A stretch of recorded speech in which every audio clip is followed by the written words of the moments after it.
everybody? Welcome to Dino Brickhaven. I am Dino. As always, what's going on? Waited for it to go. I pressed go live, and it just waited and waited. I swear it was like 2 minutes before anything popped up. Hey, Harry, what's going on? Good to see you. Hi, boy, donuts to you, my friend. Bubba, Connie, Clary. I'm sure everybody will start coming back into the stream. Going to listen to The Shadow and maybe a couple episodes of The Whistler while I build this. But yes, stream number 2 for the Antique Store by FunWhole F9033, 2,847 pieces. I am on bag 5. It's all laid out in front of me. Gonna have some fun building this. Yeah, that's what I'm gonna do. And I guess I should just lift this up real quick and show kind of what it looks like, and then I'll show the building, and then I will start building. Let's see. Let me get this and pull this up here so I can get a close shot. Look at how that's turning out. Look at the awning and everything. I mean, this thing is really coming together. The signage looks awesome. Really does. The door, the main doorway there looks frickin' cool as heck. The lights in the front, and then over on the other side, every visit is a journey through the good old days. Yeah, and then the inside, you got all kinds of good little stuff, and I do love how this is going to go up through the second floor at least. I'm not sure if it goes through the third floor or not, but at least the second floor. It looks like it would probably go through the third floor too, which makes it kind of cool. It's a very tall building. So there you go. I got some lights, but that awning, I love the awning, the way they set that up. Pretty darn cool. And with that said, what else can I say? Spirit Halloween opened today. Stopped up there with my daughter today, and she got some Nightmare Before Christmas stuff. Yeah, and had some fun. So all I picked up with it was a Killer Clowns from Outer Space pop. I mean, that's all I could get. I mean, I'm looking at all this stuff going, man, this stuff is a lot of money. But so far, that is what I got. Anyways, let's see. Sislovsky, what's going on? Good to see you. GB Models, hello there. That is really looking great. That is really looking good. Good to have you, GB. Edward Stewart is here. Hey, Edward, what is going on? Yeah, going to listen to some Shadow. Good old Shadow episodes. I've got 3 picked out that are really, really good. Orson Welles. And a couple Whistler shows. And I think that will take us through the build. I will probably go, it's 7 o'clock now. I probably go for 2 hours so I can finish setting up for the stream overnight on the Late Late Horror Show. But yes, I am ready to go. I've got everything laid out for me. Please make sure you guys give a thumbs up. Please. Also, I like to say I am in collaboration with FunWhole now. That's pretty cool to hear. They will be sending me a modular building within a couple weeks or so here. That's all I'm saying. And probably after this, I can start working on that and show you guys what that's all about. And it looks really, really cool, man. So I am really happy about that. Raj, what is going on? Good to see you. Bubba, Tune the News. Good to see you, Tune the News. That is everybody. As you guys come in, let's see. Let me pull up the chat on the old tablet so I can see you guys. Sweet Indigo, Andrea, what is going on? Good to see each and every one of you guys. Oh my God, my microphone's way over here. I just got in the door. I'm talking, and you guys probably hear me like from a distance. I'm sorry. From a distance. What is that? Beaches, I think. From a distance. Listen, I don't know. Anywho, I am sorry about that. The mic was not in front of me. So now it is. I hate when I slip up like that and do stupid mistakes. But you guys are... I don't think it really matters for you guys, right? I mean, you still heard me. Anyhow, I came in time today. Yes, you did. Okay, so let's get started. I'm going to start building this. And as always, I am going to lift it up and show you, which I just did, the very beginning of every video, I go over and show a close-up of everything I've done from the previous video. And from there, yeah, we just get going. So what am I going to do to start off tonight? I am going to play one of the shadow shows. I am going to do Circle of Death, the shadow from 1937, November 28th, 1937, Circle of Death. Enjoy while I go ahead and begin the process of trying to get this thing done. Here we go. The Shadow.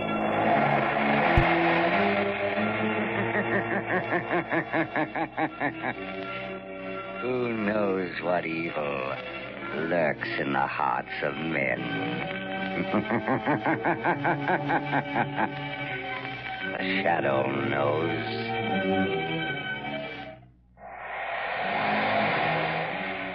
Blue Coal presents The Shadow, the mystery man who strikes terror in the very hearts of shopsters, lawbreakers, and criminals.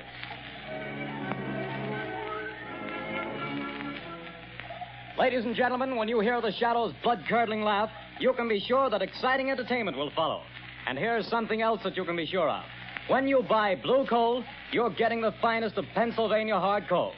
The harmless blue coloring that identifies Blue Coal is your guarantee of clean, even, safe, dependable heat all winter long. So don't take chances. Insist on Blue Coal. Ask for it by name. Phone your order to your nearest Blue Coal dealer tomorrow. And be sure to hold on for John Barclay's important message at the end of this program.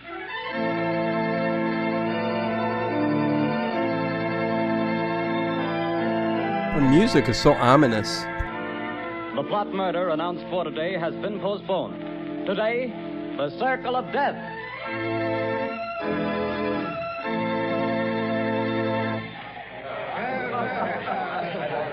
Oh, Jack, what a delightful show. What a wonderful way to start our honeymoon. Darling, when it comes to shows and girls, I'm a swell picker. Now watch me pick a nightclub. Oh, taxi! Hey, taxi!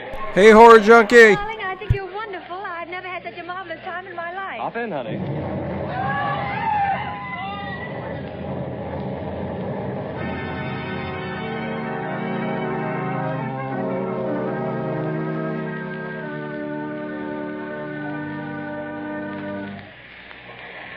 Well, things are pretty quiet around the theater district tonight, Bill. Yeah, pretty thin crowd. I don't blame folks for staying away. After those 3 bombings and 15 people being blown to pieces, I wouldn't be here myself if it wasn't the commissioner's orders. Same here. Boy, has this town got the jitters. Commissioner Weston's hopping around like a cat on a hot stove. I hear the Midtown Association is going to ask for his resignation if he don't catch the nut that's scattering bombs around here like confetti on New Year's Eve. The guy that's pulling these jobs sure must have it in for a lot of people. Yeah, he's a real screwball if you ask me. Look at the way he's always sending warnings to the newspapers before he blows another batch of pedestrians to Hades. Yeah, and have you noticed? He always ends his notes by saying, I hate crowds. Yeah. Well, this is the time that crazy goof warned he'd set off another blast. Maybe his watch is slow. Things are going to pop if he pulls another job and kills any more people. Well, maybe all the cops have him scared off. Maybe. Maybe not. Bill, look at that car. Blown to smithereens.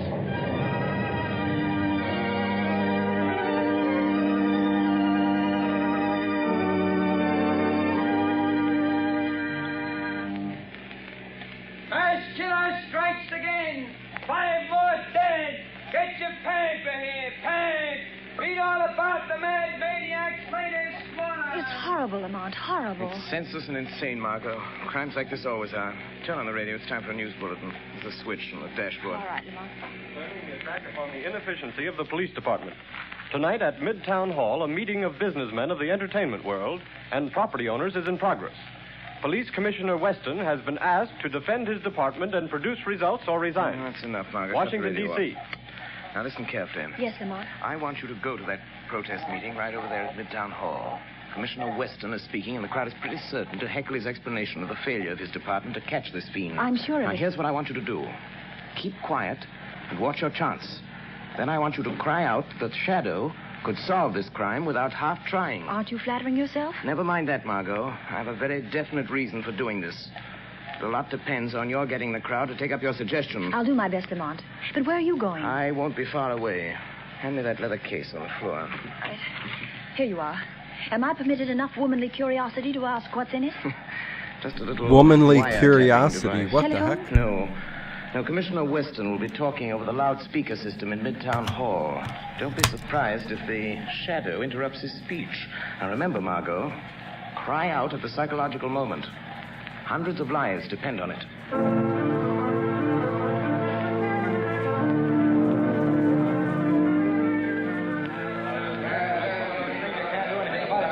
We don't want alibis, Commissioner. We want action, Weston. Crazy man's making a fool of you, Weston.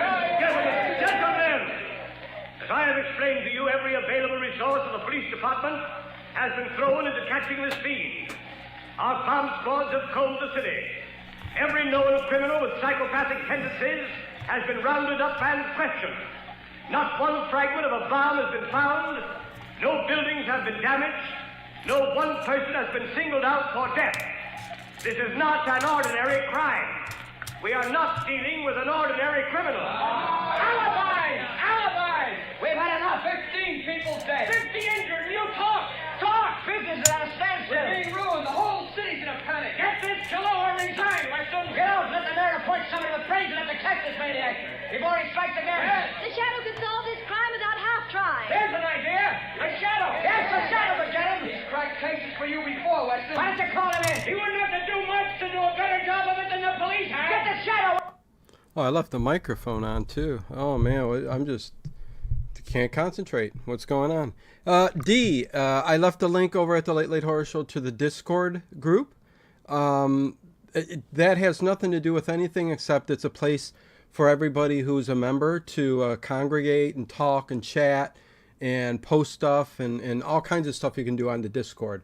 I'm glad I saw you made it, so that is good. Back to the shadow. What about it, Commissioner? You've done nothing in 2 weeks. You're licked. Wait a minute. Hold on.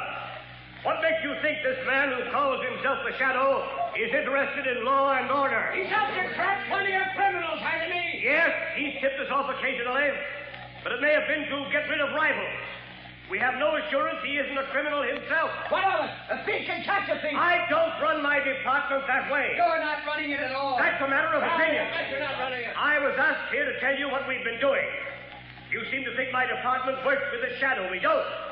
We never have. And as for the Shadow, and you reporters can spread it all over the front pages, I challenge him to uncover one single scrap of evidence that my men have overlooked. I challenge the Shadow to find this maniac. Wait a minute. I am the Shadow. I accept that challenge, Commissioner Weston. I am working on the case. Gentlemen of the press, it will not be necessary for you to print the Commissioner's challenge, but you can print this challenge to the arch fiend behind this reign of terror. Print this, gentlemen. The Shadow will trap the mass killer if he dares walk through the Central Arcade during the rush hour between 5 and 6 tomorrow night. Remember, the Central Arcade between 5 and 6 tomorrow night. I dare him to come to walk through the Central Arcade.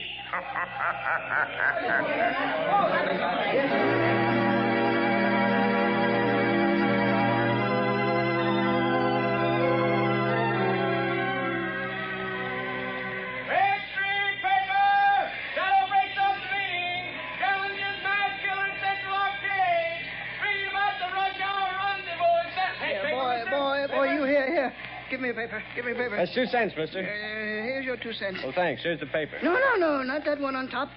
People, crowds have seen it. Well, so what? They're all the same. No. Give me that one underneath. Okay, the customer's always right. Hey, you mass murderer challenged by the Shadow. That's your extra paper. The Central Arcade tomorrow. So he's daring me, this Shadow fellow. He knows I hate crowds, and people pushing and getting in my way, voices talking and shouting. I hate them. But I'll show them. I'll show the shadow fella, too. I'll fool all of them. I'll accept his challenge. I'll be there at the Central Arcade. And the shadow fella will know I was there. The whole world will know. After I'm gone.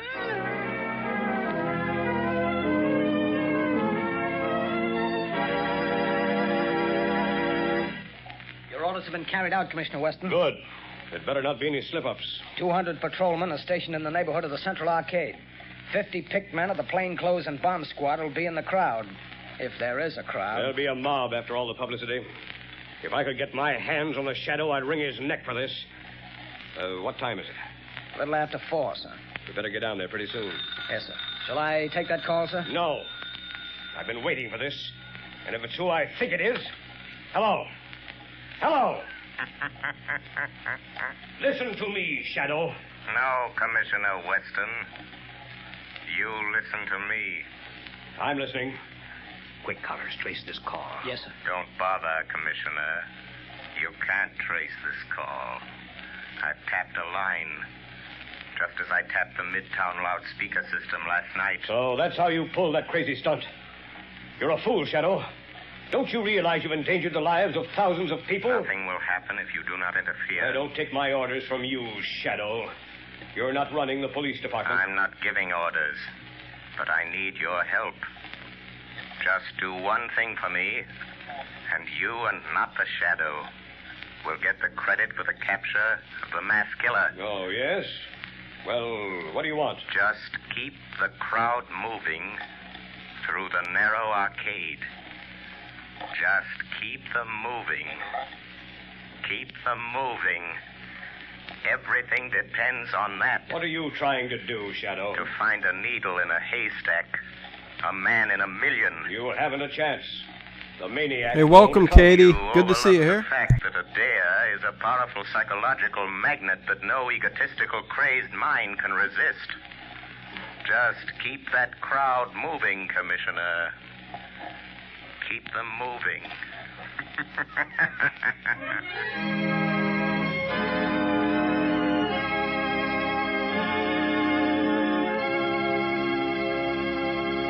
When you start figuring ways and means to save money for Christmas gifts, fuel is probably the last thing that comes to mind. Naturally, you don't want to jeopardize the health and comfort of your family, but did you know that you can actually have better heat for less money simply by burning blue coal? Here's why. Blue coal is a rich Pennsylvania anthracite, the fuel that furnaces, space heaters, and cooking ranges in this part of the country were especially designed to burn. And while other fuel prices are advancing, the cost of anthracite is not. No wonder thousands of homeowners are switching back to anthracite. No wonder anthracite is the fuel that is used for cooking purposes on the nation's cracked passenger trains. They've tested all kinds of fuel and found that anthracite is far more economical because it burns long, steadily, evenly, with minimum drafts and less attention. Now, the cream of all Pennsylvania anthracite is blue coal. It comes from the mines of the famous Glen Alden Coal Company. It's tested and retested for purity and uniform sizing. Blue coal is prepared especially for home use, and it comes in all domestic sizes. Egg, stove, chestnut. All different colors. Just wanted to do a quick hello to everybody in the chat. Thank you guys for being here. I love to just concentrate on building and play some old-time radio shows. Something a little bit different than I do on my other channel. So, yeah, we're listening to The Shadow. It's a great old-time mystery crime kind of neo-noir type thing going on. Really cool. The Shadow is awesome. Going to play some of those episodes, maybe a couple whistlers while I'm putting this together. But I'm going pretty quickly here on this Bag 5. But thank you all. Katie, it's good to see new people. Never too old for Lego. Definitely good to see you. Horror Junkie, Harry, Connie, all you guys. You guys know what I think of you guys from a Late Horror Show. You guys are awesome. Thank you very much. Hit that thumbs up button, all that good stuff. Enjoy the show. And Pete. So if you want clean, even, dependable heat at lowest cost, always order Blue Coal. Phone your nearest Blue Coal dealer tomorrow. You'll find his name listed in the Where to Buy It section of your classified telephone directory under the name Blue Coal.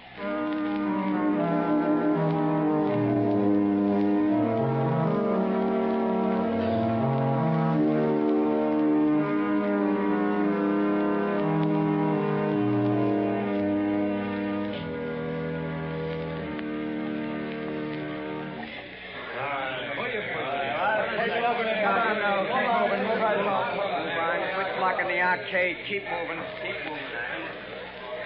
Well, the time's almost up, Commissioner Weston. Yes. 2 minutes to 6. Oh, this is the longest hour I've ever spent in my life. Can you beat it the way people have flocked here on the chance of seeing somebody else blown to bits by this maniac? Looks like the shadow was right. The way they've been swarming through this arcade. Yeah, and watching each other like a bunch of wild animals. You see what happened to that poor guy with the Christmas box? I nearly killed him before we got him out. All he had was a doll for his kid. I saw it. Well, the time's up, Commissioner. Yes. Thank heavens. Any orders, sir? Just keep the men on duty till this crowd thins out. They'll be going home now. Commissioner Weston, look. What is it? The maniac. He's been here. Look at this piece of paper. Where'd you get it? In the arcade. He must have dropped it. Oh, what's it say, Commissioner? Tell that shadow fellow I'll kill me a lot more people at 11 o'clock tonight.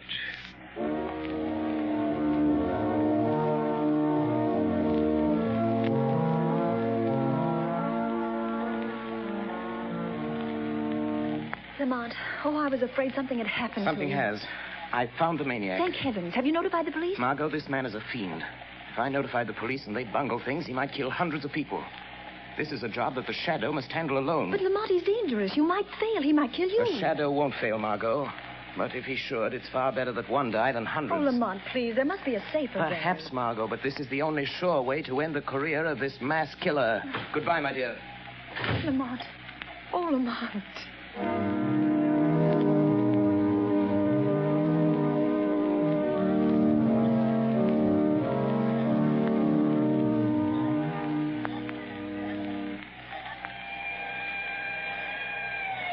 Look lively, Connors. Here comes the headquarters car.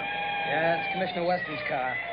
He's plenty worried about this maniac's threatening to kill another batch of people at 11 tonight. Well, he'll sure have to go out of the theater area to kill him. They won't let anybody in the district here without a police permit. Wait a minute. Here comes a guy. Hey, you. You. Who, me? Yeah, you. Where do you think you're going? Me? I'm going to work. That's where I'm going. Got a permit? Got a badge. See? Says I'm a night watchman. I got to go to work. What do you watch? Where do you work? I watch things in the ground. Down there. Down where? Down under the street. Down under the planks. Oh, I get it, Bill. He's a night watchman down on the new subway they're building. Yes, that's it. I go down them steps.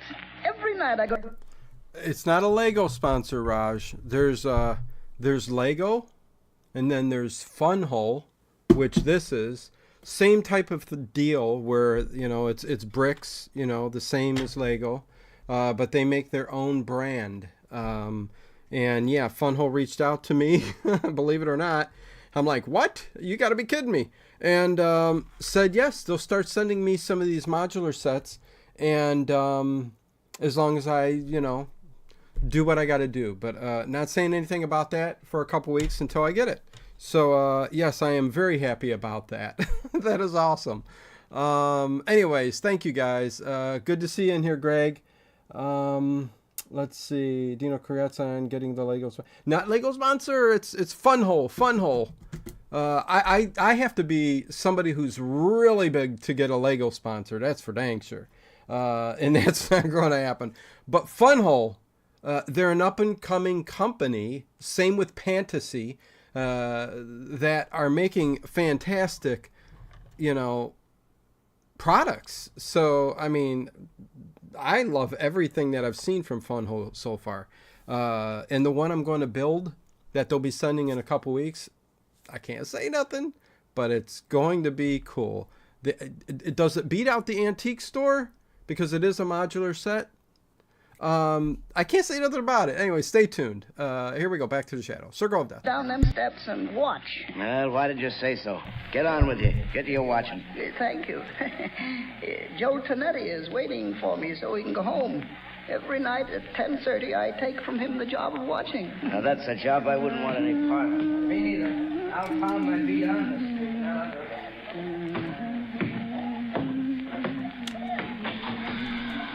Oh, Joey Tonetti. Joey, you can go home now. I'm here to watch. Hey, what's the matter? You're half a big speakerback fella. You're 5 minutes late. I want to go home. Here's the keys to everything now. You watch out. But don't you go to sleep. The police don't want to let me come to work. But I show them the badge. You can go home now, Joey. I'll watch everything. Okay. See you in the morning. Goodbye. Goodbye. Yeah, the turntable was Dee's idea. I did. I gotta stop again. I'm sorry, you guys. Dee suggested the spinning to show it better and all that, and it does help with building. So, thank you, Dee.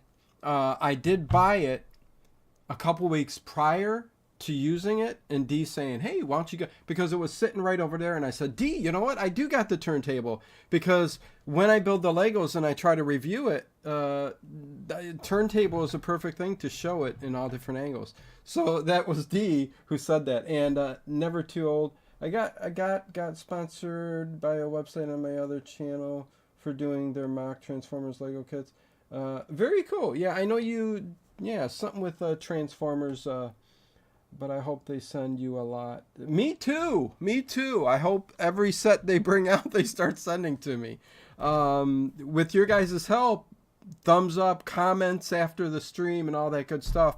I'm sure that will. So I promise. Let's listen to this episode and continue building. Here we go. Pushing me. But I'll show him.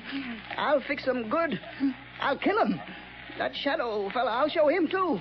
Oh, boy. Now I'm alone. All alone. Not quite, Anton Spivak. You are not quite alone. I am with you. Huh? Do you hear my voice, Anton? Sure. I always hear voices. In the dark, on the street. Always here under the street where I watch every night. Yes, Anton. But you've never heard my voice before, have you? Well, maybe. I don't think so. What's different about your voice? Yes, they are compatible, Sweet Indigo. Oh. You're a pretty They're smart basically boy. same thing, same bricks. How'd you find me? Hey, where's that shadow fella the newspapers talk about? I am more than just a voice, Anton Spivak. I am the shadow. You're the shadow? Yes. Where are you hiding? I am hiding under the cloak of invisibility. You cannot see me because I have clouded your mind, so you cannot see that which is here. How did you get down here in this subway excavation? I followed you down the steps. How'd you know where to find me? I picked you out of the crowd in the Central Arcade. How did you know I was the one? Your eyes showed me. I knew then how much you hate crowds. My eyes show you? Yes. You passed close to me as I stood in the shadows. Huh? The arcade is narrow. You didn't see me. No one saw me. But I saw you. How'd you find out my name? I followed you to the place where you live. I found out you work here in the tunnels. Then you followed me here from my home tonight? Yes, Anton Spivak. All the way. Good. You're a very clever shadow. But you must go now and let me do my work. I ain't got much time. Now go quick before I get mad. You're plenty smart. I'm glad to know you, Mr. Shadow, but no, you have to go. Yes, I'm smart. But you're smarter. You bet. Let me stay. I want to learn. You can teach me things. Then maybe we can work together. You hate people, too? Yes. I hate crowds. You hate people, too. Let me watch you and learn. I hear you. All right. I'll let you watch. What are you going to do? Yeah, you just watch. What's in this shed? You see? Dynamite. Sticks and sticks of dynamite. Is this what you use to kill people with? Mm-hmm. Yeah. My precious dynamite. They kill the crowds I hate, see? Now, look here. Here's a stick of dynamite already fused. There's 1, 2, 3, 4, 5, and six sticks of dynamite to go with it. Now, you watch. See, Shadow, I tie them in a bundle. But how do you take that dynamite to the place where you killed all those people? It's a block away. How do you carry it? That's where I'm smarter than you, Mr. Shadow. Show me. I'll show you. Now, look, see, it's almost 11 o'clock. Now, here. You see this little hook? I hook the dynamite to it. Then what, Anton? Wait, you hear that car overhead on the boards? Yes? Well, if the light is red, it will stop right over our heads. Now listen. There, you see? The light is red. Now I take this crowbar. And I go up this ladder. Come on, you come with me. Yes, I am still here. Although you cannot see me. Now you watch. I pry the end of this plank back, see? And I hook the dynamite on the brake rods. I strike a match. And I light the fuse. And when the light changes, the car takes the dynamite with it. And when the dynamite explodes a block away, I'm still here. While the... Oh, no. You put out the fuse. You've tricked me. And here is the dynamite. No. You took it off the car. It's gone without the dynamite. And I promised I'd kill a lot of people tonight. Now I have to wait. Tomorrow the crowds will be still pushing me. This is hard-hitting episode. You tricked me. That's what you did. You tricked me. Where are you, Shadow? Shadow. Come here, Shadow. Nice, Shadow. Nice, Shadow. I'm here, Anton Spivak. Yes, I hear you. Nice, Shadow. Come close to me. Put down that dynamite, Anton. No, Shadow. I light another match. If you touch that match to the fuse, you'll die too.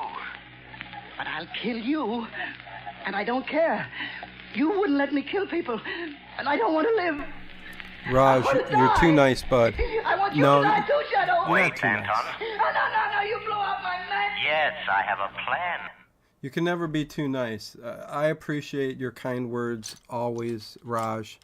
Thank you. You are such a kind and wonderful person. Honestly, I wish everybody in the world was like that. Thank you, Raj. I really appreciate it. On the other hand here, this episode, man, Circle of Death. Woo! Wow. It's impacting, right? Those thousands of people waiting up the street. Huh? Yes? You can kill all those people. Wouldn't that be better than just killing the two of us? How? Tell me how. Take your dynamite and come with me. Up the steps.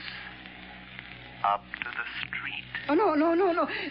There's policemen out there. I saw them. But they won't see you any more than you can see me.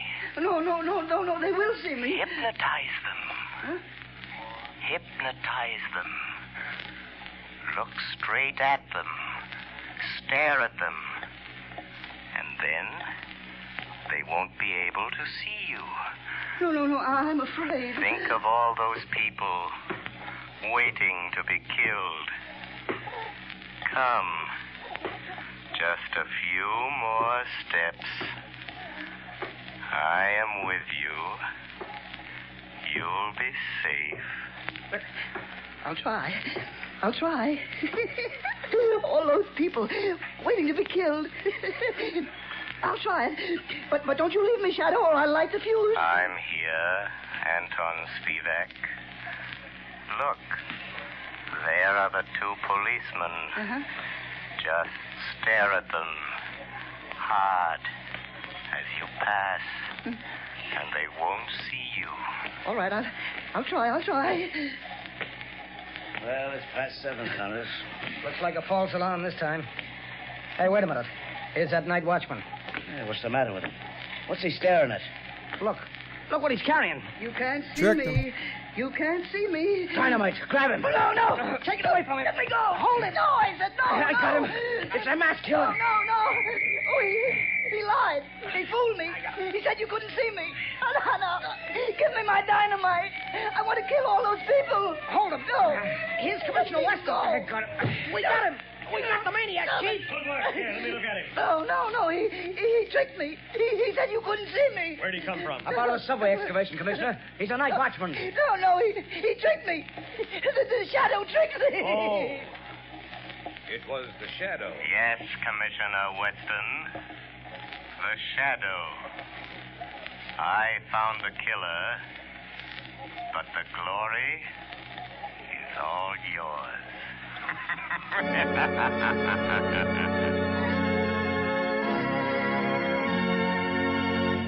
Before we tell you of the Shadow's next exciting adventure, here's John Barclay, Blue Coal's famous heating expert, with an important message I promised you.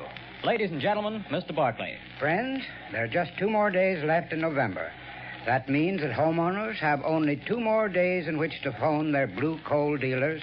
Hold and on get a the second, full Marty. I'll details answer on that in how a they second. may have a blue coal heat regulator installed in their homes for a free trial period of 2 weeks. To me, this is the most unusual offer ever made. The free use of a blue coal heat regulator for 2 whole weeks without any obligation on your part to buy. Believe me, friends, until you've used one of these marvelous thermostats, you don't know what real comfort is. Imagine having your home warm and cozy from morning till night without once having to make a trip down to the furnace. And that's not all. You'll find you burn far less coal with this regulator, too. But don't take my word for it. See for yourself. Phone your blue coal dealer tomorrow. I thank you. Friends, for your own sake, do as Mr. Barclay suggests. Phone your Blue Coal dealer tomorrow and get full details of this amazing free trial offer. Prove to yourself what thousands of satisfied owners already know, that with a Blue Coal heat regulator, you get more uniform heat, more economical heat than the most expensive oil burner can give you. But don't wait. Phone your Blue Coal dealer tomorrow.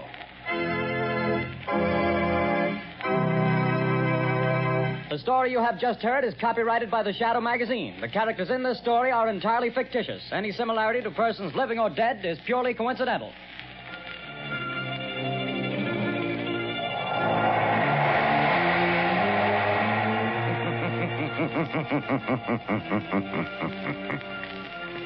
The weed of crime bears bitter fruit.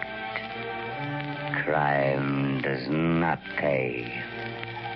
The shadow knows.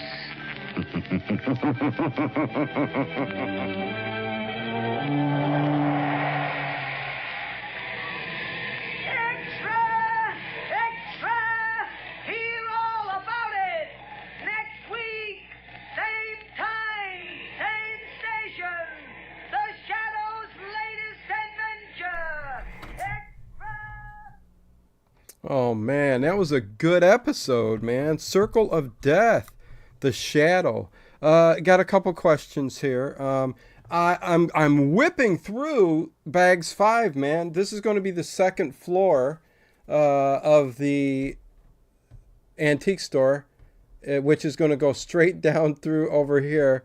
I don't want to mess anything up yet. I got to push down over the bookcase.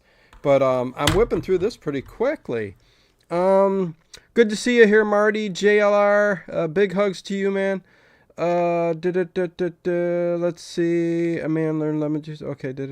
No problem, Dino. You deserve all the love and kindness in the world. Thank you very much. I appreciate it, Raj. You know that. I use the regulator. It's true. I don't use as much coal with it. It is a good episode. Marty asks, Dino, was there ever a set you just had to give up on because it was a pain in the arse? Okay, so here's the deal. It's kind of an easy question, a tough question. It's like what you like to build. Like what got me into all of this was the Lego City, and I'm going to play another Shadow episode in a minute. It's going to be another good one, of course. But the Lego City is really what pulled me in. And I went, oh, I love this. Just to build a huge, huge city out of Legos and now FunWhole and Fantasy. because I don't care. They're going to be added. That's what pulled me in. And I love the buildings. I love the buildings, and they're fun for me to build. So I love building all of these modular buildings. Every one I've built has been fantastic. Seeing the apartments, the rooms, the dentist office in Assembly Square that I built, just every building is fantastic. And then doing the streets, the park, I took the treehouse, which the treehouse was a little bit of a pain in the butt, but it still turned out great, and it's part of the Central Park there in Dino Brookhaven. The amusement park, I have to say, some sets are repetitive, and they're therapeutic. So if you're sitting down, and listening to some music or some old time radio shows or whatever, or just a stream or a movie. I mean, there's times where I sit down and I'll watch like a series of, like, just turn on South Park, let it run in the background while I'm building. So all of those kind of things. Amusement park rides so far, I find they're repetitive, not a pain in the ass, but repetitive and not as fun as the buildings. Although I get enjoyment out of it. I tell you, the one thing that I came across, and it's not why I stopped building the Fantasy food truck, because it looks awesome. It looks awesome. But for some reason, and I am going to get back to it, but for some reason, that was a pain in the ass to me. I did not, it's sitting right here. Let me hold it up. It's still sitting right here. The Fantasy truck, if you guys can see it. It's a huge food truck, and it looks really, really cool and detailed. But I tell you what, for some reason, let me put that back down. For some reason, I was not getting as much enjoyment out of that, and I needed to work on some buildings for the city, and I was working on roller coaster at the same time. So I said, I'm putting down the food truck for a while, and I will get back to it.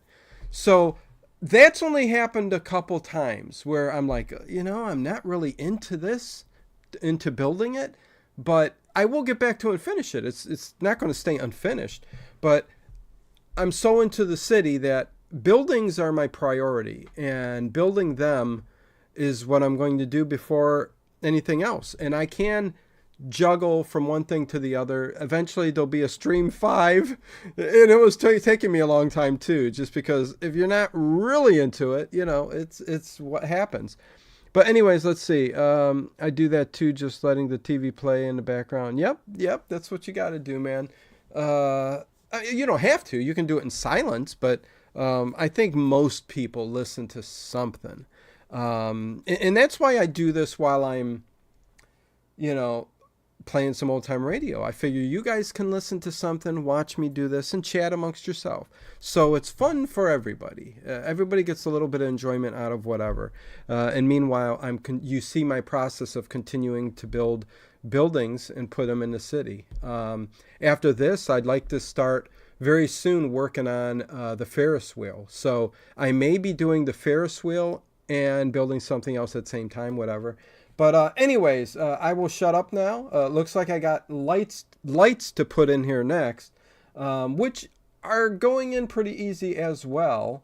I'm trying to get Marty. I'm trying to get the Jaws set, but it's way on back order, and I don't even know if when they're going to get it in. But anyways, let's see. Let's play next. Let's go to another goodie from The Shadow from December 12th, a couple weeks before Christmas, 1937, The Death Triangle. The Death Triangle. Enjoy this as I build and continue.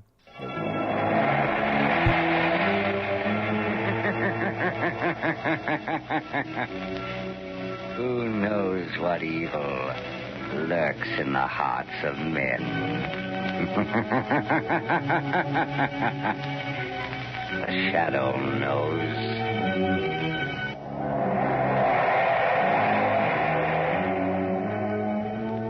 Blue Coal presents The Shadow, the mystery man who strikes terror in the very hearts of sharpsters, lawbreakers, and criminals. Today, the Death Triangle.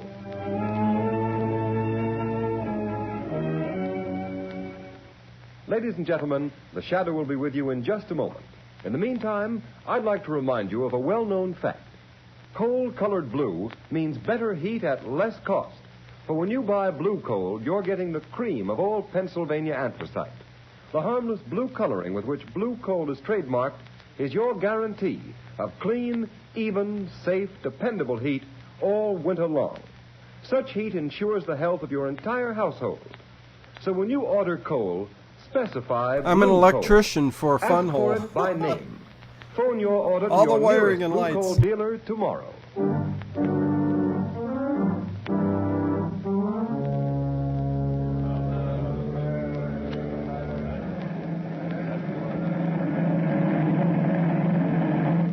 On this day, December 22nd, 1913, by order of the authority of Devil's Island, you, Pierre Martin, are hereby sentenced to 100 days in confinement solitaire and 100 lashes in the presence of the assembled prisoners as a warning to all who would attempt to escape. Let the punishment begin. I will find the devil who betrayed me. 1. I will learn his name. 2. I will kill him. 3. I'll find him. I'll kill him. 4. I'll kill him. 5. 6. Hey, I got a few of those spankings when I was a kid. They didn't help. It was just...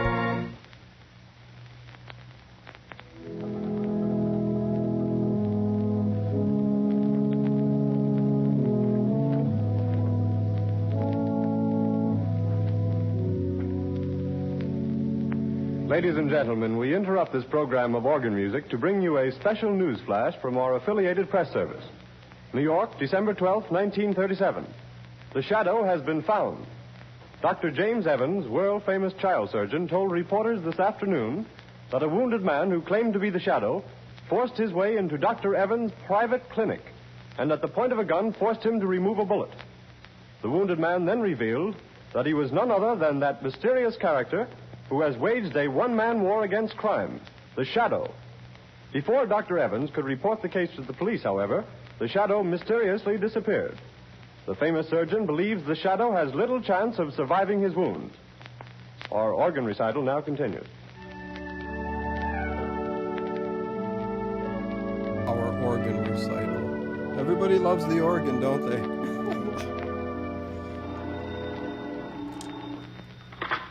Hello? Dr. Evans speaking.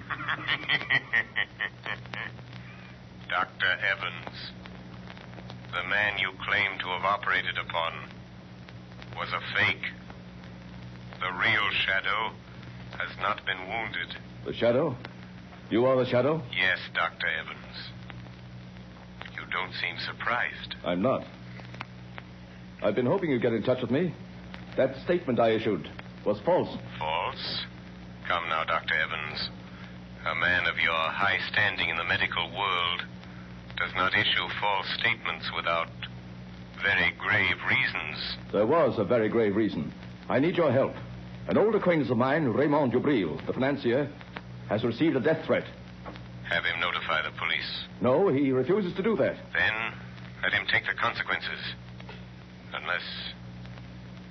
Dr. Evans, have you also received a death threat? Yes, I have. Before I made this call, I investigated your past, Dr. Evans. My past is a matter of public knowledge. You were once a political prisoner on Devil's Island. You escaped 20 years ago with 3 other men. Raymond Dubril, the banker, and Pierre Martin, the concert pianist. Yes, but our convictions were reversed by a high court a year after we escaped. I know it was proved that you 3 were innocent. But what about the 4th man who escaped with you? A murderer. Jacques Cauvet. He was caught and sent back to Devil's Island. After the escape, one of you betrayed him to the police. I don't believe that. Why else should he mark you for death? Then you know Cauvet escaped from Devil's Island a second time 6 months ago? Yes, Dr. Evans. Then you're interested. You'll help? Yes, I will help. But only because your life is in danger, Doctor. The world can ill afford to lose. Dioramas are more, oh, here he goes. Essentially, it's like a little location scene, Raj, where action figures to take pictures and play. Yeah, dioramas are like basic, like models, set models, or set scenes that you can build. Like if you remember the old train layouts, the HO train layouts, where you would build the little fake trees, the little buildings, which are different than this. In a diorama, you could build like a building that is, made out of plastic, but you paint it, you work on it, and it's solid pieces, more so, that you got to glue together. It's a little bit more complicated, honestly, than Legos. But yeah, he kind of said it right there. So bring it over here. It was the skill and genius that has saved the lives of countless children. You overestimate my importance, Shadow. But will you... Okay, yeah, my son just built, I asked him to build something. He's here with me building some Legos. I always give him the little cars to do. Let me see if I can do this. This is retro. This will go on the city streets, the Lego city streets. It's a 50s retro style car. There we go. We're in focus now. Looks pretty cool. I like it. I thought that was pretty cool. There they are. Who's the two characters' names on oh man, what was that movie? Anyways, oh god, who's who's the two women that drove off the cliff? Thelma and Louise. Thelma and Louise. It kind of looks like that, but this is a guy here. But anyways, so that's a retro 50s car. There's the license plate. He built this. This is going to go in the city. So yeah, it looks pretty good. So and these are like 190 pieces or something like that. Anyways, let me get back to building my antique store and wiring this baby up. Help. Yes. When and where does Covey's warning say he will strike first? At Jubril's Long Island estate tonight. How do you know this warning came from Covey? Jubril received a miniature music box in the shape of a coffin in the mail this morning. A musical coffin? Yes. And when the lid of the coffin is raised, the music box plays a tune. A tune Jubril, Martin, Covey, and myself whistled as a danger signal when we were planning our escape from Devil's Island. Where is Jubril, Dr. Evans? At his Long Island estate. Martin is staying with him, and I am driving out there to spend the night. I had hoped you'd come and help. I will help you, Dr. Evans. Tell Jubril and Martin that the shadow will be there tonight.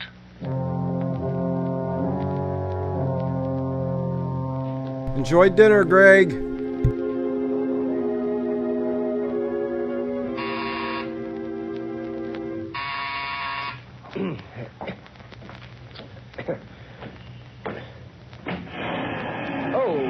Good afternoon, Miss Lane. Is Mr. Cranston at home?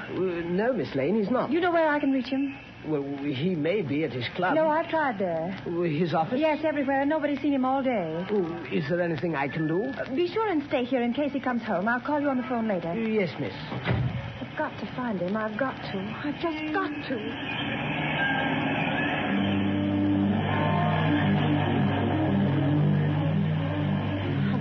Lamont. Maybe Dr. Evans knows more than he told the newspapers. His office said he might be at home.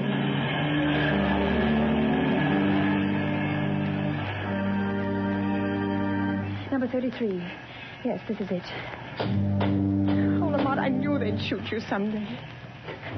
Yes, miss? Is Dr. Evans here? I must see him. I beg your pardon, miss, but are you another reporter? Yes, and I must see Dr. Evans. It's important. It's a matter of life or death. I'm sorry, miss, but Dr. Evans has nothing to say to the press. He's not at home. But I must see him. I must find him. I'm sorry. That car. That's Dr. Evans' car. Yes, miss. Where's he going? I'm not at liberty to say, miss. Never mind. I'll find out myself.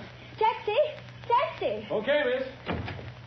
Where to? Follow that big black limousine, the one with the green cross on the license plate. Well, that's a doctor's car, miss. I may have to break a lot of traffic laws if it goes through red lights. Never mind, I'll pay the fines. Don't lose sight of that car for a minute. Okay, lady, but this is going to be one fast ride.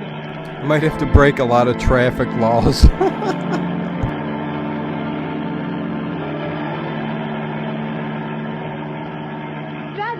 Driver, slow down. That car's turning in at that estate. What do you want me to do? Go through the gates after? No. Stop here. Okay. Here's $5. Hey, thanks, man. I wonder if this is just a wild goose chase. Lamont couldn't be way out here, not if he's wounded, dying. That car, it sounded like... Oh, but it couldn't be. It is. It's Lamont. Lamont! Margot, what in heaven's name are you doing here? Oh, Lamont, then it wasn't true. You weren't shot. Dr. Evans didn't operate on you. Oh, no, so you heard that news flash, too. The papers are full of it. I tried to find you out the office, at home, at your club, everywhere. I'm sorry, Margot. I should have known you'd worry, but I've had a very busy afternoon. How did you get here? I followed Dr. Evans' car. He just drove through those gates. What's happening, Lamont? Are you trying to find out why he said he operated on the shadow? Is someone impersonating you? No, Dr. Evans did that, knowing I'd get in touch with him. He needs my help in a very special manner. But why? Is someone after him, threatening him? Yes, also the owner of this estate, the banker Dubril, and Martin, the concert pianist. And you're going to help them? I'm interested in helping Evans. He's a great doctor and a great humanitarian. His life is in danger. Lamont, now that I'm here, is there anything I can do? Yes, Margot. Wait in my car. Keep your eye on the house. If you see a light go on and off twice in one of the windows, drive to the nearest payphone and notify the state police to come to the Dubril estate. I'll watch for the signal. Fine. I suppose there's no use my asking you to be careful. No, Margot, but I'll try. I'll try to avoid really putting Dr. Evans to the trouble of removing a bullet from the shadow.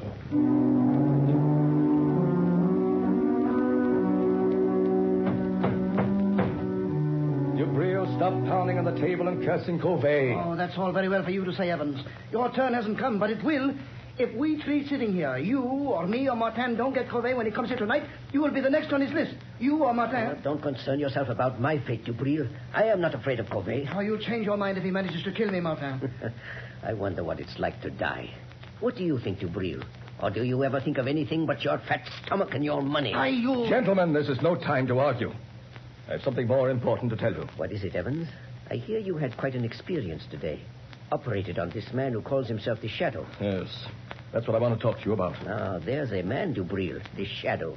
He might save you from Covey. What could he do? I've had the best private detectives in the country trying to find some trace of Covey ever since he escaped from Devil's Island again 6 months ago. By the way, Dubril, I've always wondered who tipped off the police when Covey was hiding after he helped us escape 20 years ago. Covey was a murderer. We were innocent men. And also, who betrayed me, Dubril, the time I tried to escape alone the first time? Martin, Dubril, now listen to me.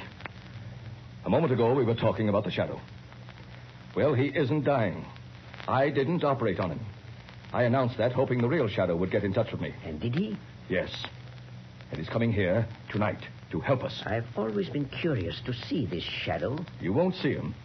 No man has ever seen him, but he'll be here. Oh, Evans, for a man of intelligence, you're talking like a fool. The age of ghosts and mystic presences is You're past. wrong, Dubril, you're wrong.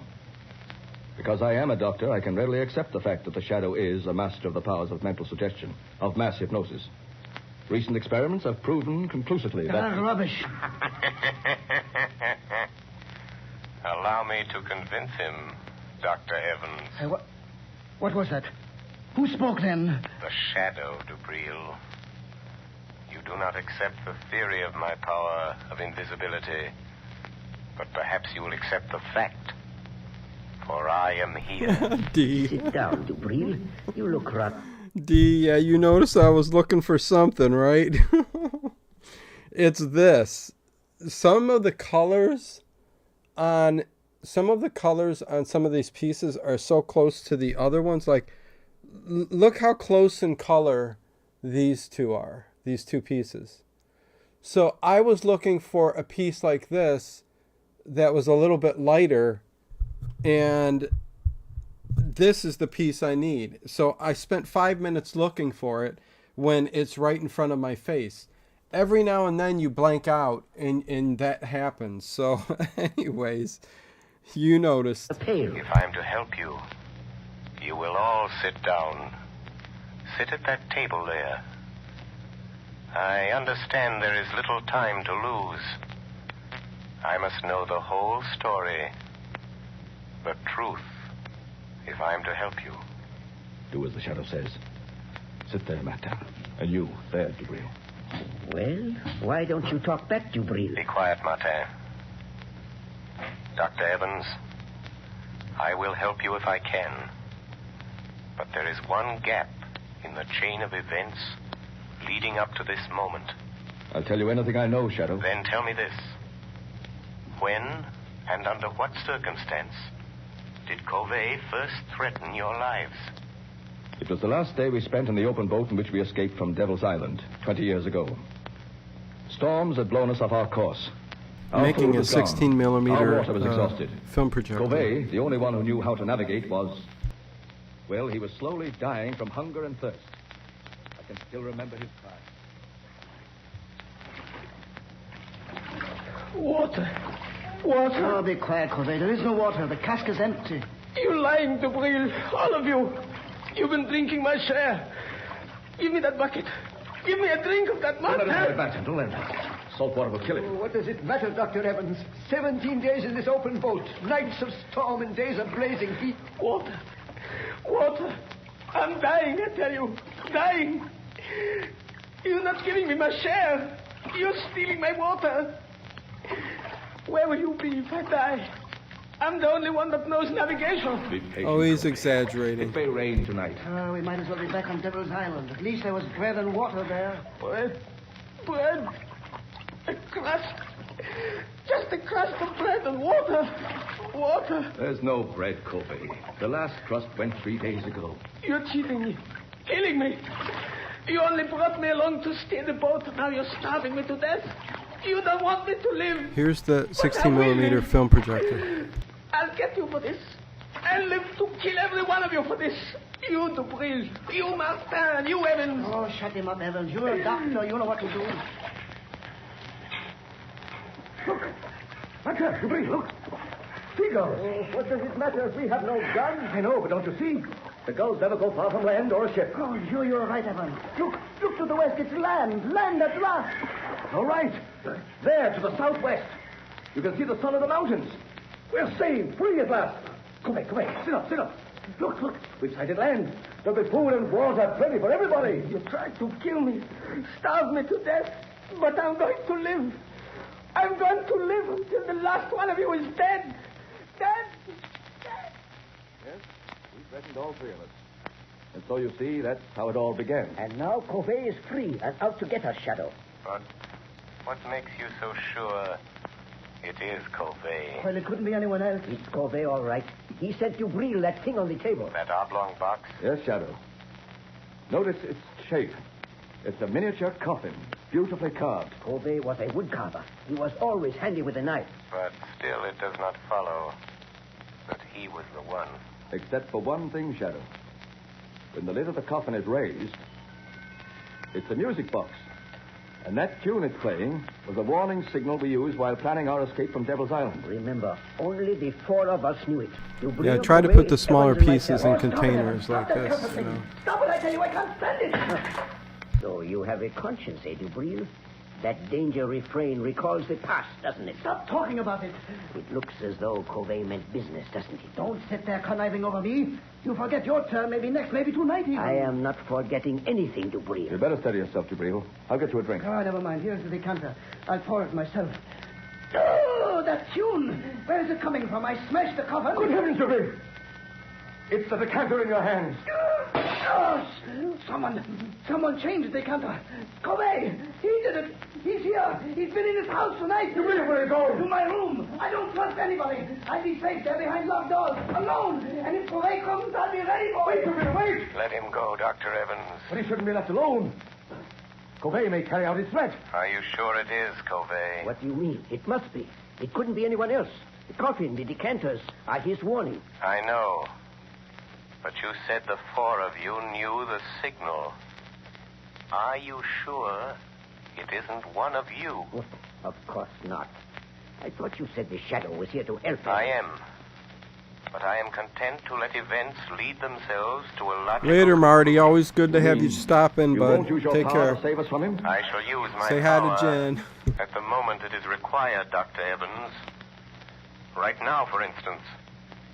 Look on the table. Huh? There is a note where the decanter was standing. Good heavens. Correa's been here. Listen to this, Martin. You are the first. And you will die tonight, Raymond Dubril.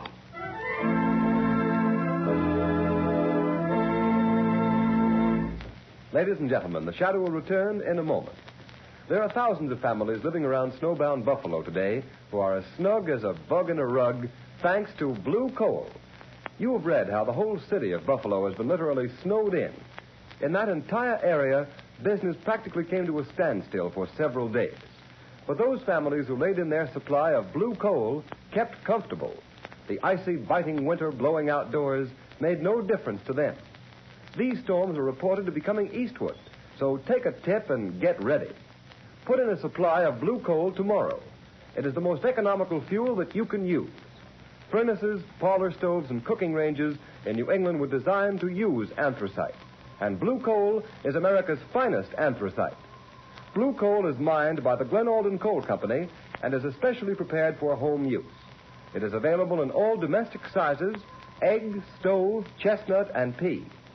Every carload of blue coal is laboratory tested for purity and sizing before shipment from the mine. Blue coal burns steadily and evenly, sending a full supply of heat to the living quarters of your home, even in the most severe weather. Get set for winter tomorrow by ordering blue coal. You will find the name of your nearest blue coal dealer in the Where to Buy It section of your classified telephone directory under the name Blue Coal.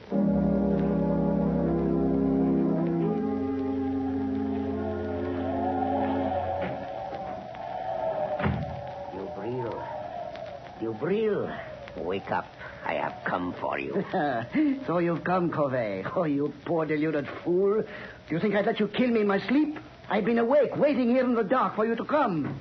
A little light helps. So you've grown a beard since I saw you last, Covey. And your hair is gray. That gun in your hand won't save you, Dubril. If I die, I will take you with me. Listen, Covey. I didn't steal your food in the open boat. I swear it. No? You also betrayed me to the police. You told them where to find me. And I am not the only one you betrayed, am I, Dubril? You betrayed Martin the time he tried to escape alone, didn't you, Dubril? Yes, but what do you care, Covey? He wouldn't take me with him. But I did not betray you. Have you paid Martin for those 100 lashes and those 100 days of bread and water he got because you betrayed him? Oh, he doesn't know. He will never know it was I. Dubril, you remember how we passed the long days in that open boat throwing knives? Don't raise that knife, Covey. We got so good we seldom missed. I'll shoot if you move. But Martin was the best. You may shoot me, Dubril, but my knife won't miss. Oh, wait a minute, Covey. I will make a deal with you. Listen, Covey. You're out to get Evans and Martin, too. If you throw that knife, I'll shoot you and you will never get them. Oh, you would help me kill Evans. I know he's here in the house. Yes. I hate Evans and Martin, too. I will help you get them. So, you would betray Dr. Evans to save yourself, Dubril. Shadow. Covey, don't be afraid. He's only a man. By some trick, he can make himself invisible, but he's flesh and blood. Quick, lock the door. We'll deal with him first. He won't get out. Now, Shadow. What can you do to stop us? Speak up. I dare you to speak. Listen where his voice comes from, Dubril. Then shoot quickly. No. The shot would bring Evans and Martin. Throw your knife, Covey. Make him speak. I won't miss. Speak up, Shadow. We will find you anyway. You can't get out. I am here in the corner. In the far corner. Throw your knife, Covey. I heard him. Oh, you missed. But he was there. No. Only my voice was there. Ventriloquism. He's there in front of you, Dubril. Shoot. Yes, I will shoot now. Yes, I will shoot. But not the Shadow. He came here to help us catch you, Covey. And he has your knife. It's gone. Now, Covey, you are helpless. And now I'll deal with you. Yeah, you're good, Raj. No worries, bud. You fool. You think I carry only one knife? This one is for you. Oh. Many look away, don't, and just listen. And I take you with me, Covey. So yeah.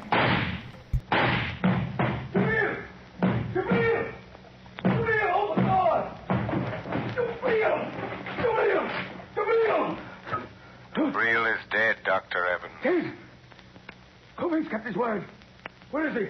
Look there, on the floor by the window. Covey? That Covey? Dubril tried to save his life by promising to help that man kill you. Dubril? Dubril offered to help Covey kill me? Look closely, Dr. Evans. Remove the gray wig and the false beard. Wig? Beard? It's Martin! Yes. Martin, disguised as Covey. He's still alive, breathing. Get away from me, Evans. Don't touch me. I hate you. I hate you both. Why did you do this, Pierre? Why? I hated Dubril because he betrayed me on Devil's Island. I hated you, Evans, because you have got the things that I always wanted. Success, fame, glory. It was I sent the musical coffin, the warning note. I knew you'd think it was Covey. I've got Dubril, but Covey will get you, Evans. He's after you. He will get you. He will kill you. He will... Martha! Stop breathing. He's dead. Yes, Dr. Evans.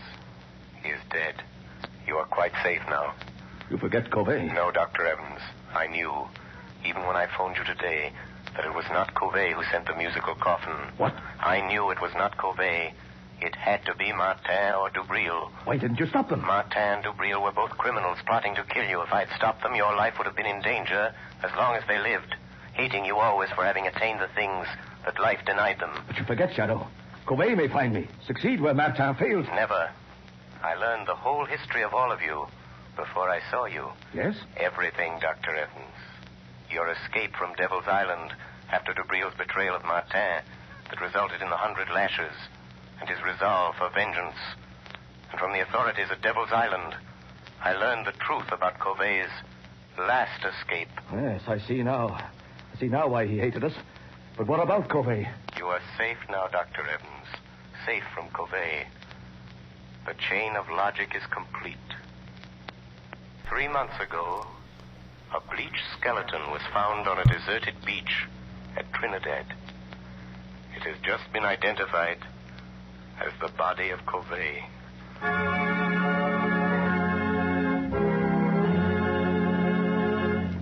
Before we tell you of the Shadow's next exciting adventure, here's John Barclay, Blue Coal's famous heating expert. Ladies and gentlemen, Mr. Barclay. Good evening, friends. While you're doing your Christmas shopping, why not get a gift for your own home? Something will not only make it a cheerier, happier place in which to live, but also make it easier to run. To my mind, the perfect gift for any home is a Blue Coal heat regulator. This marvelous thermostat provides the last word in comfort. For example, there's no running up and down stairs to open and close dampers. The Blue Coal thermostat does that tiresome job automatically. Keeps your home at just the temperature you want from morning till night. It can be attached to any kind of heating equipment. Steam, hot air, hot water, even a parlor heater. And it'll give you more uniform heat, more economical heat than you can get with the most expensive oil burner. In fact, this Blue Coal heat regulator will completely modernize your present heating equipment. And yet it costs only $18.95 plus a small installation charge. You'll be amazed at the amount of fuel it saves you. So this Christmas, give your family the gift of a lifetime, a Blue Coal heat regulator. Your nearest Blue Coal dealer will be glad to give you complete information regarding it. Phone him tomorrow. Thank you, Ken Roberts. Thank you, Mr. Barclay. And friends, take Mr. Barclay's good advice. Make this Christmas a memorable one by having a Blue Coal heat regulator installed in your home. You'll save at small cost time and time again in fuel consumption. And you'll make your home a happier, healthier place in which to... Yeah, we got the idea there, Shadow. The Death Triangle. Hopefully you guys enjoyed that. Yeah, hey Kathy, what is going on? Missed a notification? Yeah, you know YouTube, if you don't hit subscribe, then all notifications, like, it's whatever, it is what it is. But good to have you here. Stephanie Press, what's going on? Listening to some Shadow as I build this set. It's coming along great. John Victor, Chad Farr, good to see you guys and gals. Always good to see everybody. As always, if people aren't familiar who are jumping in late, at the beginning of these streams, I always start off by talking a little bit and introducing the set again or recapping, and then re-showing the set. I don't know if you've seen it, Kathy, up close yet. I don't know when you jump in or not, but for anybody jumping in late, or Chad or Stephanie, whoever, this is how far I've got so far. This is looking awesome and fantastic. Susan's Antique Store. It's got signs in front of it, artwork, furniture, antiques, and gifts. I love the awning. On the other side, same thing. But yeah, right now I'm just looking. So that's what I do at the beginning of each set, and then I start building. I've got the second floor that I'm working on right now. It's got a projector so far, a 16 millimeter projector, and I installed the lights. This went together pretty quickly. The bookcase is going to come right through the center there. And, you know, this right now is I guess, a side wall with a window that's going to go in there. These are the tedious little things that you see me building down in here. But, yeah, I try to get through them as quick as possible. I'm almost done with bag 5, but yeah, definitely good to see everybody. YouTube likes to reset my stuff every once in a while just for fun. Yeah, no, I hear you. They're crazy. They're crazy silly. So yeah, that was the Shadow. We are at 8:10. I will probably go to the top of the hour, so probably about 50 more minutes. Let's see.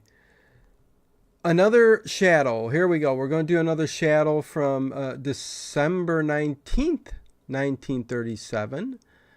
Cold Death. Cold Death. The first one, Circle of Death, was really, really good. The Death Triangle, which we just listened to, was okay. Cold Death, let's recap and listen to this one together and see what we think about it together. Is it a better one? Is it a worse one? Anyways, make sure you guys give that thumbs up. Comment afterwards if you remember. Fluff Chick Productions, what's going on? Tony, I'm here watching on my Roku box. So you get to see everything all nice and clear up front because my camera is 4K. So whatever is streaming, for the most part, should be really highly detailed if you're on a big enough screen. But yeah, here we go. The Cold, not the, but Cold Death, the Shadow. Enjoy as I tediously work on this wall where all the wiring goes through. But once it's set, it goes together really fast. Cold Death, here we go.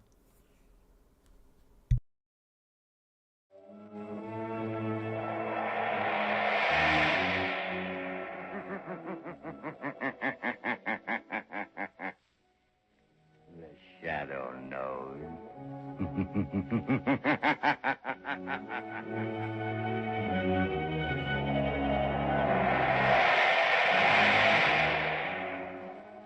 Blue Coal presents The Shadow, the mystery man who strikes terror in the very hearts of shopsters, lawbreakers, and criminals.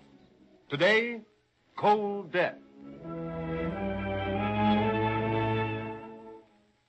Ladies and gentlemen, an event of unusual interest will be broadcast from this studio at the end of the program. Be sure to listen.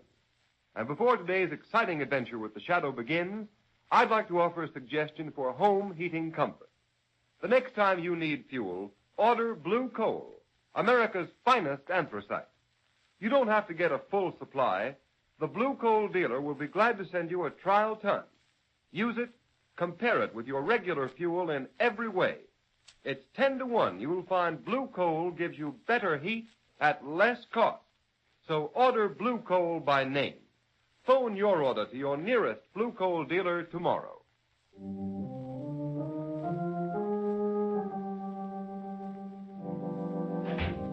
Hello, Mr. Carver. Well, what do you want, Dawson? Why aren't you up at Carverville, tending to business?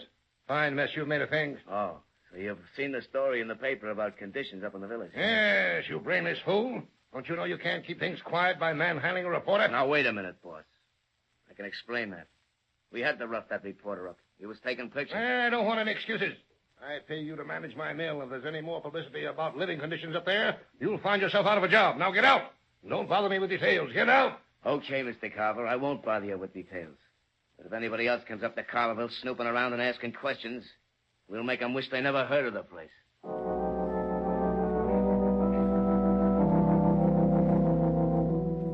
Commissioner Weston, I tell you it's an outrage. Don't you agree, Cranston? It's a pretty sorry state of affairs, Commissioner. Granted, the conditions existing in this little mill village Daniel Carver owns are an outrage. Why, he ought to be kicked out of this club. What do you think, Cranston? I agree, if the newspaper accounts are true. Sickness, half a dozen deaths recently. The authorities ought to be able to do something about a man like Carver. Apparently not. He owns Carverville, lock, stock, and barrel. Speak of the devil, here's Carver now. Yeah, good evening, gentlemen. I gather you're discussing me and the maliciously distorted story about Carverville that appeared in the papers? As a matter of fact, we were, Mr. Carver. Won't you sit down and give us your side of the story? There's nothing to discuss. There isn't one word of truth in that reporter's story. The people in Carverville are perfectly satisfied. They don't complain. Perhaps they don't dare. They have no reason to complain, Cranston. I give them work in my mill, provide them with homes. Homes?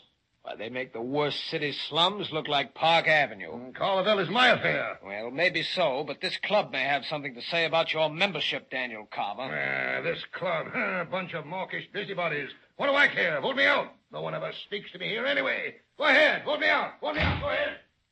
Must be some justice, some law. Oh, he's within the law. But now here's a case for an amateur criminologist like yourself, Cranston. Yes, there must be some way of helping those poor devils up in Carverville.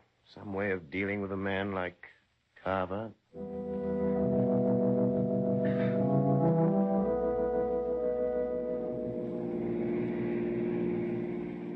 Lamont Cranston, would you mind telling me the reason for this long drive in zero weather? You'll soon see the reason, Margot.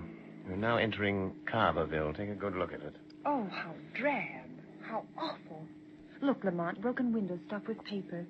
I'm beginning to understand why you're here. But how did you hear about it? Daniel Carver, the man who owns this charming little mill village, is a fellow club member of mine.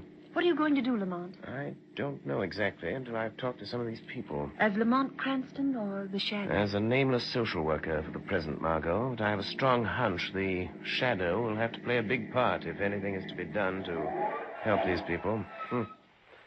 Here we are.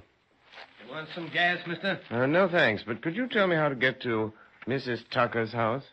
What do you want? Ma Tucker's got enough trouble already, what with her old man and kid dying since the cold set in. I read about it in the papers. We've come here to help. Listen, mister. Carverville folks ain't got much, but we ain't asking or welcoming no nosing around from strangers. If you'll just point out Mrs. Tucker's house, I'll see what she has to say. Well, right over there by the creek. But don't say I didn't warn you, mister. Thanks. Come along, Margot. I may need your help to get Mrs. Tucker's confidence. Well, I'll do anything I can. You know, Lamont, there's something terrifying about this village. How so? Oh, that man and the way people are watching us from behind curtains in the windows of every house along the street. I'm afraid of something, Margot. Of what? That's just what I hope to discover in this house. Oh, there's something sinister about this place. Wait, Margot. Someone's coming to the door. What do you want, mister? Are you Mrs. Tucker? I'm Ma Tucker. What do you want? May we come in? You say what you got to say. Please, Mrs. Tucker, we've come to help you. No, you... Oh, all right. Come in. It don't matter. Nothing matters now. Thank you. Mrs. Tucker, we realize you've been through a terrible ordeal. But she has a bad outlook. Son within a week. Well, I ain't no worse off than anybody else in Carverville. What are you going to do? I got one boy left, Sam. He works in the mill. Mrs. Tucker, how much rent do you people have to pay for these houses? Hey, you better get out of here, mister. You don't want to get me in more trouble for talking to you. Yeah, just talked about that, Stephanie. I just put it aside for right now because I have other things that I need to get this building done. But I will return to the food truck. It's sitting right over here, and I will continue right where I left off. That's just it's the one set I put together that I just lost interest in right away. But I'll get back to it. I will get back to it. Not going to leave you guys hanging. Oh, you better get out. You get away. Let us pretend I'm one of those unfortunates from your village. Let us pretend But here in the darkness, I am standing with a gun pointed at your heart. Oh, what do you want of me? I want you to come with me. Come with me. No, you're going to murder me. I won't leave this house. I won't go with you. Come, or I'll use the gun you are so sure Sounds like a Christmas I have carol. in my hand, even though you can't see the gun, or my hand, or me. All right, I'll come. I'll do anything, only don't shoot. If it's money you want, I'll get it for you. Get in your car. First, let me get an overcoat. It's bitter cold. No. It's time you learned what it feels like to be cold. Where are we going? Drive down to that squalid sink of misery that bears your name. To Carverville. Don't cry out. Don't try to escape me. For I'm right behind you. In the back seat of the car. What do you want me to do in the village? Stop at that little bridge. Be careful, Carver. I can read your thoughts. You're thinking you'll cry out, attract attention, and get away from me. But you'll never get away unless you do exactly as I tell you for the next few minutes. What are you going to make me do? You will go where I tell you. And listen. And watch. And what if I meet someone? If you should, don't speak. There's a little bridge. Stop the car. Now get out of the car, Daniel Carver. This is the Tucker house. Walk to that lighted window over there. Stand there by that broken pane stuffed with paper. Why have you brought me here? You better look out. Bill Dawson, my foreman, and some men are out looking for some stranger that's been snooping around here. We might be shot by mistake. That is a chance we must take. Carver, look into that room and listen. All right. Ma, listen, Ma. Everything's going to turn out all right. Those folks who were here today, they're going to do something. Oh, I'm trying to hope so, Sam. But hoping comes mighty hard when hope's been killed so often. Pa's dead. Your brother's dead. Listen to that. Oh, Sam, you gotta go away. You gotta go far away. And after what's happened, Dawson will fix you good. It won't be just a beating. He'll fix it so something will happen to you at the mill. You gotta go away, son. Yeah, but I can't leave you, Ma. Not even long enough to hunt another job. Oh, don't you fret about me, Sam. I ain't got much longer on this earth anyhow, son. You get away. You get away from here while you've got a chance. Oh, Ma. Ma, you're crying. You didn't even cry when Pa died. Seemed like I couldn't. Seemed like he was better off dead. 'Cause he was free of old man Carver at last. At last. Oh, Ma, at don't... last. Come, Carver. I have something else to show you. What are you trying to do? Where are you taking me now? You will see. Tell me, Carver, have you ever heard the story of Scrooge? What has the story of Scrooge got to do with me? You are Scrooge, Daniel Carver, a 20th century Scrooge. And this is Christmas. You'd never believe it to look down the streets of this mill town of yours. Would you, Carver? And what do you expect me to do about it? You are not your brother's keeper, are you, Carver? Let me go. My hands are freezing. Still thinking of yourself? Is that the Christmas spirit, Carver? Let me go and I'll do something. This was December 19th, so yeah, close to Christmas. Conscience, wouldn't it? No, Carver. You're not going to get off so easy. I've seen enough. Where are you taking me now? Just a little way. A few steps to that lighted window over there. To that house with a car standing in front of it. If they can afford a car... That is a doctor's car. Your villagers don't own cars. They don't own anything. Go to that lighted window there. Look in. see what is happening. Listen. Frost on the glass. I can't see. There's another broken pane. The hole is filled with paper to keep out the cold, like the tucker's window. Push the paper aside. All right. I will. Try and be calm, Mrs. Anderson. I know it's hard, but you must for the child's sake. I'll try, Doctor. I will try. I can't help feeling the way I do. My husband dying of pneumonia only last month. Now Judy going the same way. Oh, there's still hope.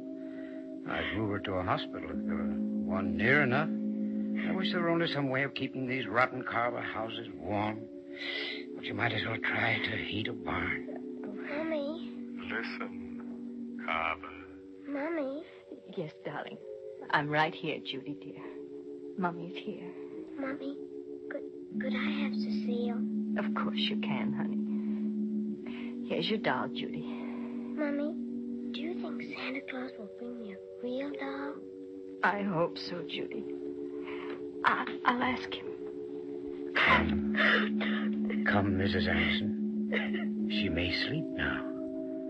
We'll try to keep the room warm. That's all we can do now. That and hope. Hope for the best.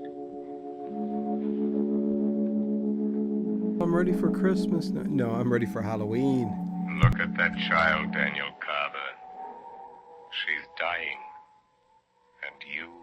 And you alone are to blame. Oh, stop. Don't torture me anymore. If that child dies, Carver, there will be no candles.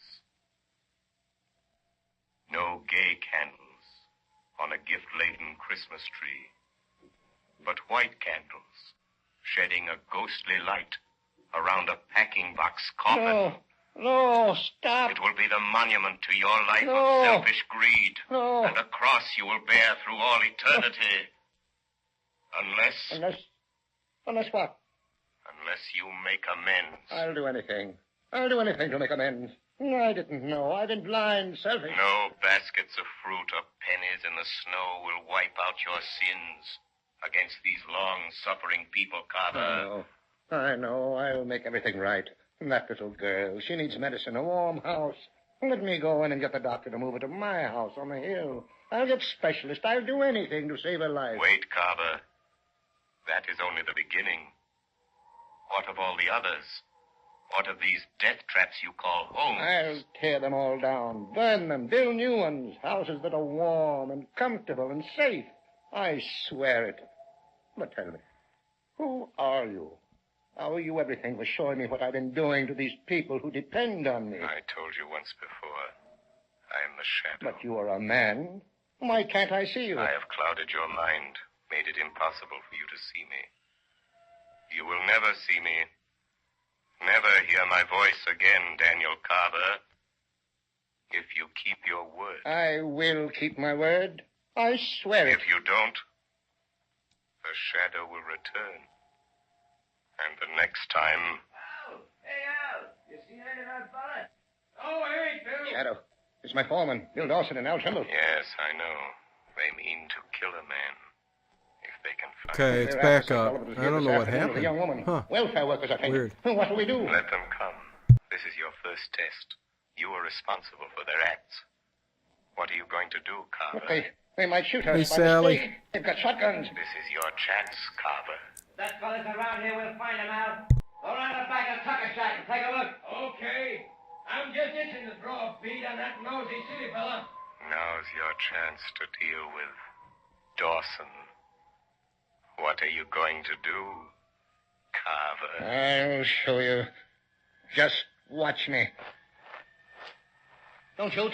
Dawson! Dawson, don't shoot. It's me, Carver. Carver. Hey, what are you doing here? You come within an ace of blowing your head off. I've come here to see what I've been doing to these people by giving you a free hand. You said you didn't want to be bothered. I know.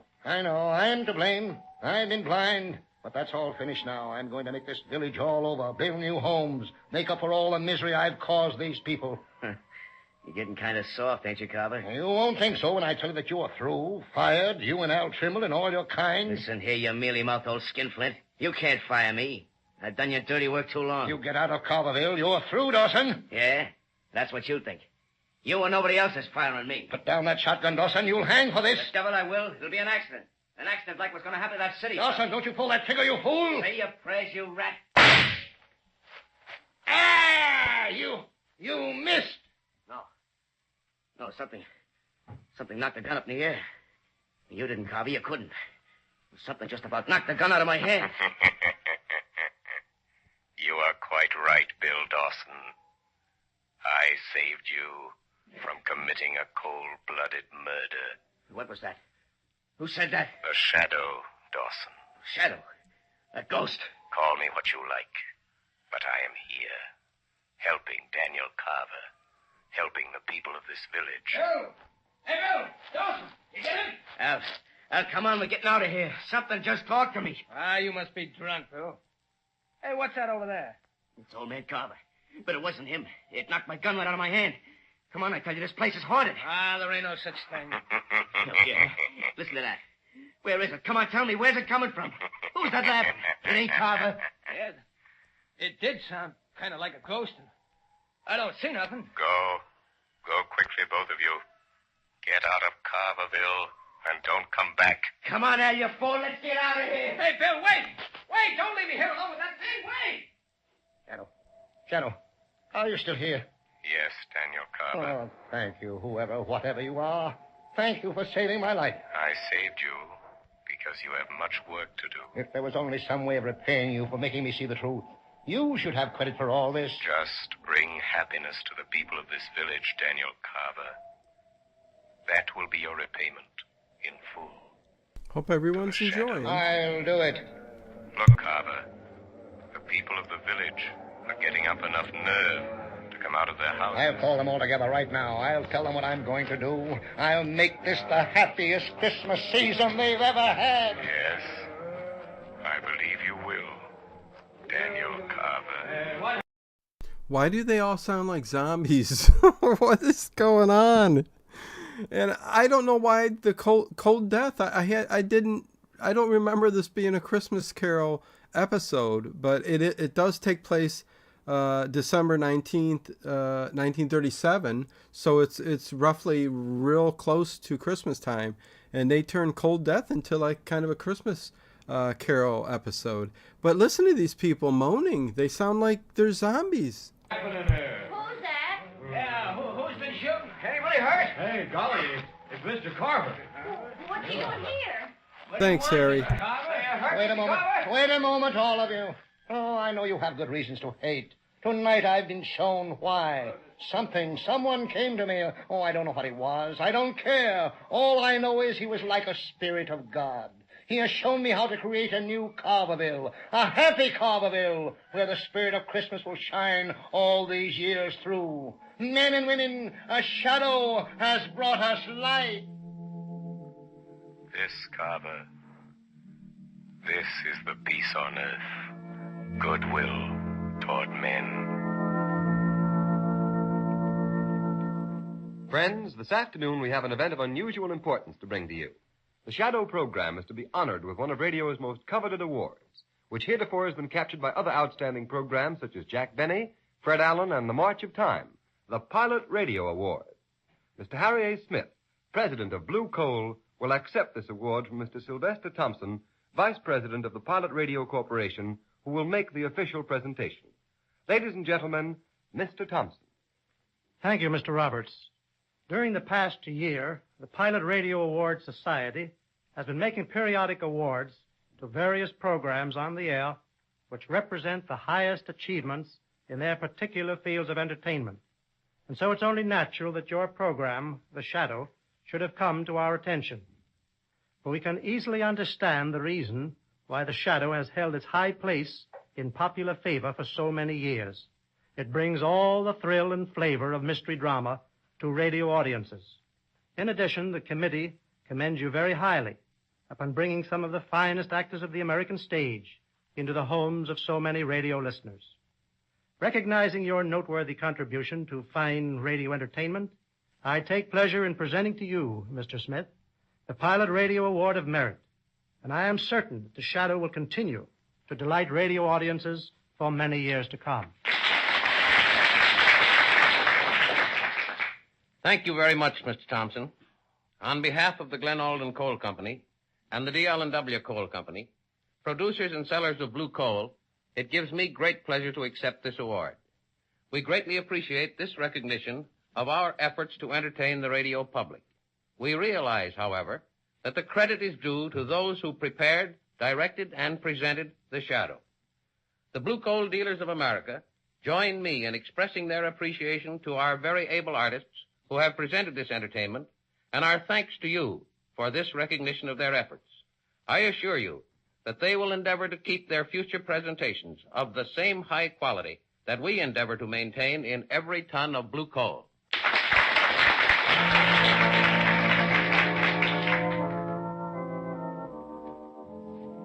The story you have just heard is copyrighted by the Shadow magazine. The characters in this story are entirely fictitious. Any similarity to persons living or dead is purely coincidental.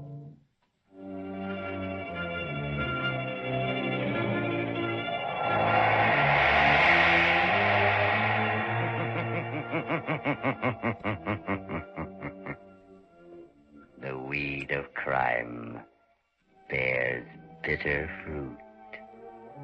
Crime does not pay.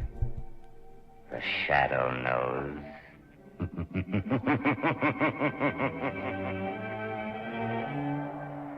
Next week, same time, same station, Blue Coal, America's famous answer. Yeah, Cold Death Christmas Carol. Yeah, good one, D. Very funny. Let's see. And yes, the links are all good. Raj, they all work perfectly fine. And I appreciate any support anybody gives me. Much love to each and every one of you. Yeah, you know what? There is... Listen, I'm looking forward to Halloween. I really am.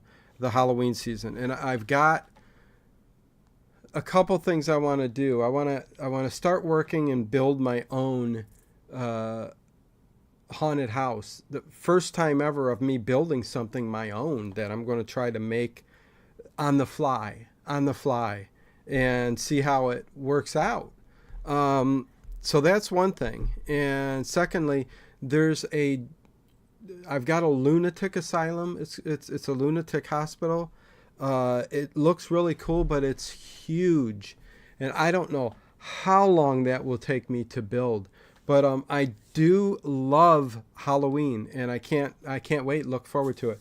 But episodes like this, and I tell you, Christmas time, listening to all versions of the Christmas Carol, it's just such a great story. Charles Dickens really wrote a classic when he wrote that. I mean, so many different versions, old time radio, movies, everything. I so look forward to those. There's something comforting about all of those Christmas Carol type stories. Miracle on Miracle on 39th Street. Yeah, I mean, I love Christmas too. I really do. There's something magical about Christmas time. But we are getting ready for autumn and Halloween and spooky stuff. So that's what we're going to be doing. Anyways, MOR, what is going on? A Christmas Carol is a good story. Yes. I'm trying to think. Listen, I'm just doing tedious work right now with these wires on the second floor. Once I get a lot of these in, then I'm going to probably go through them really fast again. That's just the way it works in this build. And then you see how this goes. And I'll be working on this later tonight too, because honestly, I think I've only got about 20 more minutes. So one more episode, and then I'll be done. So yeah, anyways, let me keep working on this, and let's do, I think I'm done with The Shadow. I did 3 episodes of The Shadow, Circle of Death, The Death Triangle, and Cold Death.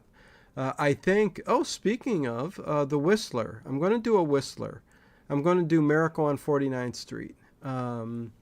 But Well, you know what? Let's make this this is the last one probably for tonight. It's either how about this? Which ones do you guys want to hear? The Whistler, The Strange Sisters, or the episode of The Whistler, Poison is Quicker. So do you want to hear The Strange Sisters or Poison is Quicker? Type it in the chat and let's see what you guys want to hear. What special stream? Hey, you guys. Should I just guess for the overnight? What special stream for the overnight? I didn't post anything for the overnight, but that's what I'm going to pop off in about 20 minutes and do and get that finished getting that together. Sisters, Poison. Okay, so Strange Sisters or Quick Poison. Linda, hey Linda, says Poison. Sisters, name your poison. That's 2. 3 sisters, 4 sisters, 5 sisters, 6 sisters. Okay, so Strange Sisters is what we're going to play. 6-2. So here we go. The Strange Sisters, the last one of the night. I would have streamed for 2 hours tonight, so I think that's pretty good. And then I'll get ready for the overnight tonight. So The Strange Sisters, which aired on December 8th of 1946. 1946. 9 years later than the last one we listened to. Here we go. I love The Whistler. The Signal Oil Program, The Whistler.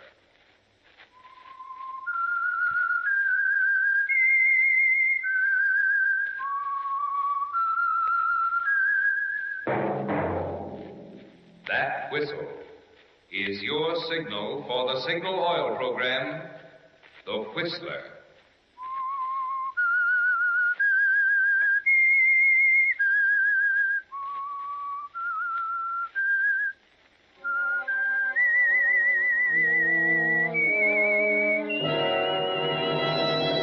I am the Whistler, and I know many things, for I walk by night. I know many strange tales hidden in the hearts of men and women who have stepped into the shadows. Yes, I know the nameless terrors of which they dare not speak.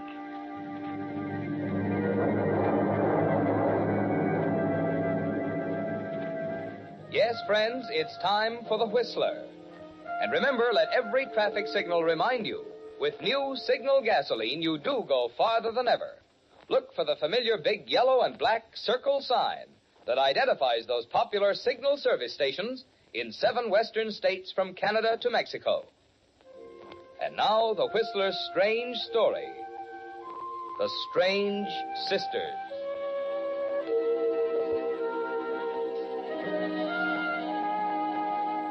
The 3 Randall girls were as different from each other as day and night. Even the people of Newton who had watched them grow up found it hard to accept the fact that they were sisters. Pamela, the eldest, was forceful and overbearing, heavy-set and unattractive. Kathy, the youngest, was a weakling. Life was a little too complicated for her, and she found the easiest solution was to let Pamela face it, to bring her problems to Pamela, to listen meekly to Pamela's instructions, and then to quietly obey. Yes, Pamela and Kathy were 2 extremes. And Sally, the 3rd sister, was in the middle, both in age and temperament. The combination of Pamela's strength and Kathy's frailty had produced in Sally a kind of radiance that had made life easy for her, that had made her sure of success where her sisters had failed. And the more she succeeded, the harder it became for Pamela and Kathy to face it. Until one morning, Mrs. Stokes, the housekeeper, called Kathy for breakfast. There was no answer. Miss Kathy, your breakfast is on the table. Oh, that girl takes a team of horses to get her out of bed. Miss Kathy, your breakfast is ready, young lady, and I ain't going to keep it warm for you another moment. Miss Kathy, answer me. I know you're... Good Lord. It smells. Now, my key. Here. Miss Kathy, what are you... Gas. The heater. Oh, where's the handle? There. Miss Pamela! Miss Pamela, come up quick! Oh, the window. There. Miss Pam! What's the matter? What's the matter, Mrs. Oh, it's Kathy. She's... Oh, Miss Pamela. Cass. Miss Kathy. Miss Kathy. Here, like me. Yes. Kathy. Kathy, dear. Yes. Let me see. Her pulse. Oh, she's alive. Call Dr. Johnson quickly. Well, do you think she... Don't stand there like an idiot. Call the doctor. Yes, Miss Pamela. Right away.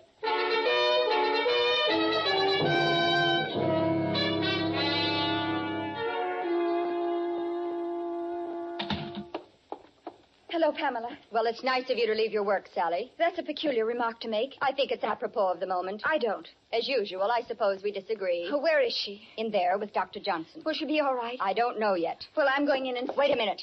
You're not going in there. You can't stop me, Pamela. I've got a right to know. And since you didn't choose to tell me over the phone, I'll find out for myself. I said wait. Kathy is my sister, too, Pamela. She doesn't belong to you. You've had her under your thumb for so long, the poor girl can't even think for herself. All right, go on in if you want to kill her. What do you mean by that?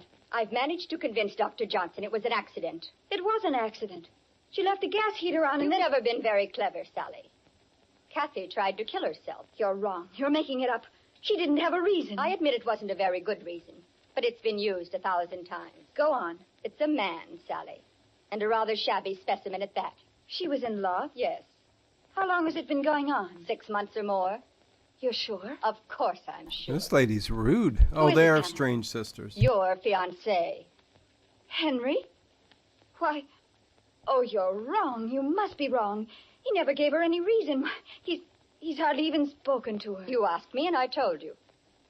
Pamela, where did Kathy get the idea that Henry French was in love with her? Tell me, Pamela, where did it come from? I don't know. You stepped into that part of her life, too, didn't you? Answer me. Oh, come now, Sally. Don't distort that pretty finishing school face of yours. It's your biggest asset, you know. It's gotten you everything you ever wanted. There's no end to what it can do. How can you be so contemptible? Maybe I was wrong. Maybe you are clever. Insinuating your way into Father's confidence. Bowing and scraping. Playing the faithful daughter when he was ill. That's why Father left everything to you when he died. $50,000 and 2 sisters to provide for. If and when you felt like it. We're your favorite charity, aren't we? That's part of the act, too. Lady Bountiful. I've heard all I want to hear, Pamela. Very well. Perhaps you'd better go. I'm going to see Kathy whether you like it or not. You see, I was wrong. I'm admitting it. Oh? I was wrong in leaving you and Kathy under the same roof. I just hope it isn't too late to do anything about it. Perhaps you're forgetting it's my roof, too. As long as I choose to let you stay here, Pamela. It's funny, isn't it, Pamela? You try to be fair. You try to do the right thing, and it all blows up in your face. Well, Dr. Johnson? I think she's going to be all right. May I see her, Doctor? She asked for Pamela. Oh, well, I'm sure if she knows I'm here. Perhaps you'd better wait, Sally. She was rather specific. What do you mean, specific? Yeah, the tedious part of this is FunWhole made it easier to hide the wires. It just takes a little bit more time through all these little like pieces, like almost like when you run electrical through a real house.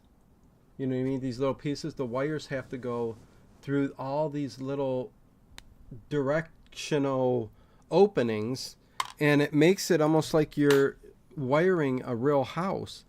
And it takes a little bit longer, but I love that because in some of the older sets when they first started doing it, wires were hanging, and even light kits that you buy for like Lego sets and other things, wires are hanging out everywhere. And I'm like going, that takes away from the way it should look, you know? But the way they're doing this now and hiding them so well, like even the saloon, which is an older set, a lot more wires were hanging out from that.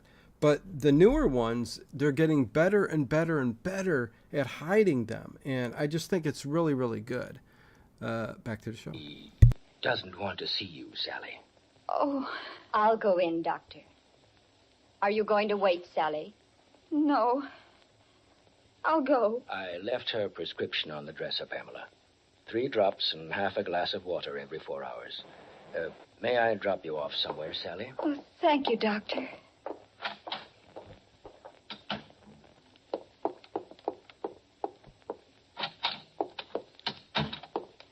Kathy? Kathy, are you all right? No.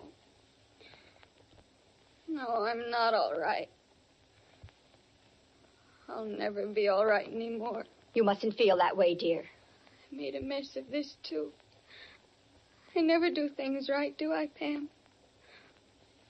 What will Henry think of me now? They only know what I told them, Kathy. They think it was an accident. Don't worry about Henry, dear. You must have been wrong, Pam. He doesn't love me. He couldn't. He would have told me. He wouldn't have just gone off with Sally. Well, maybe you'll believe me now, Kathy. She's capable of anything. She owns it all now. The house, the money, and now Henry French. Don't you see, Kathy? He was the only thing she didn't have. He was yours. And she made up her mind she wanted him, too. He never told me. Of course he didn't. Sally never gave him a chance. I hate her. It's awful, Pam, but I can't help it. I hate her. So do I. What can we do? Well, maybe you'd better rest a while now. No, tell me, Pam. What are we going to do? There's a way.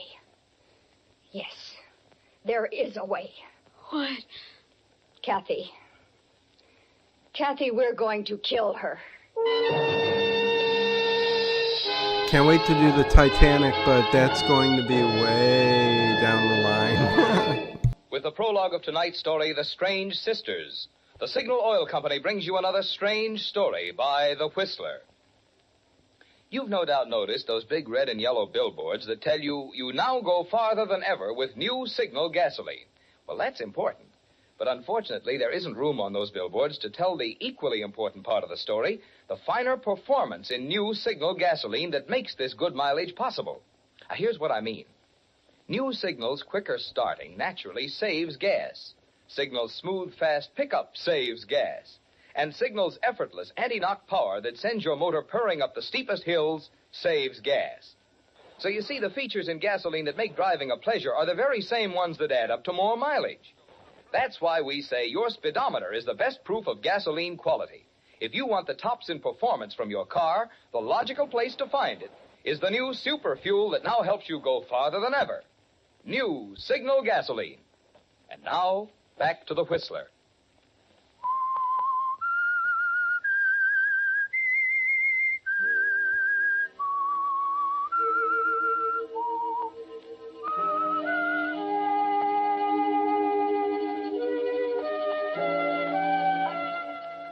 Well, Pamela, jealousy can do strange things to a mind like yours, can't it? And it's a peculiar mind, filled to the bursting point with frustrated black hatred for your sister Sally, accumulated during the long years the three of you spent under the same roof with your father. She always had everything, didn't she? You and Kathy had to take what was left and like it. Yes, Pamela, that jealous hatred has brought you to the point where you'll stop at nothing, lying, cheating, twisting the truth in such a way that your poor, gullible sister Kathy believes the very existence of Sally condemns her to begging for crumbs at Probably Sally's will table be when the around bread is April rightfully hers. if I get And to you've thought it. of That everything, sounds haven't about you, right, Pamela? D. You're confident that Kathy is prepared for the talk with Sally that's bound to come sooner or later. But, Kathy, I know I'm right about Pamela. Why must you always talk about Pamela? Pamela did this if it wasn't for Pamela. Oh, stop it, will you? I tell you, Pamela's the only one in the world I can turn to. Please, Kathy, please believe me, you're wrong. I'm not wrong. You are, dear. She's filled your mind with all sorts I of can't hateful post lies it about at the me and moment. Henry. Why do you Never keep too throwing old, that in but my face? it's Henry. FUNWHOLE. He's yours now, isn't he? You've got him. You were smart. Just like she said. All right, take him. Marry him, I don't care. Doesn't make any difference now. Kathy, apparently there's nothing I can do or say that will make any difference in the way you feel. I promised Father I'd take care of you. Well, I'm leaving you the house and all the furniture. And I'm making arrangements for a trust fund that'll provide for you both. That's charitable of you. Under the circumstances, I think it is. I'll expect you and Pamela to be civil to Henry until we leave. Is that clear? Is he coming here? Yes. To live? Yes, for a week or so. I don't understand. It's very simple. We're going to be married tonight.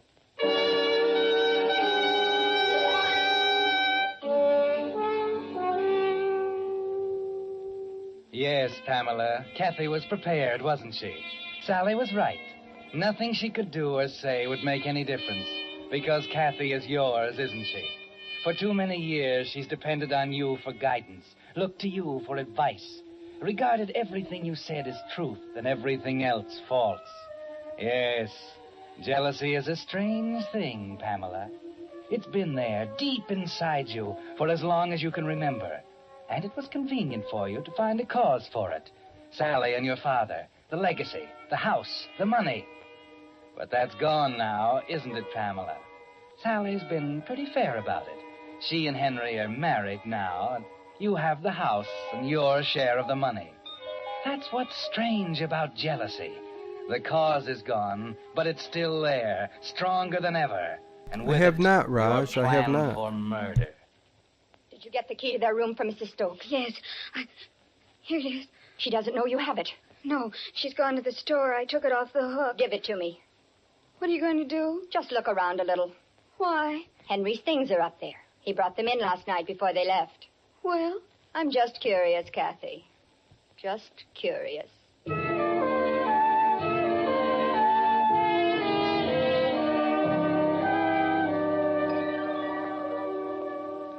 All right, Kathy, you can put the key back now. Did you find anything? Yes, several things. What? Kathy, I'll do the shopping tomorrow. Shopping? Pam, you never do. I'll tell you later. It seems Mr. French is a vicious man, Kathy. Perhaps you're just as well rid of him. Vicious? Of course. He must be, dear. Otherwise, why would he keep a loaded revolver in the upper drawer of his dresser?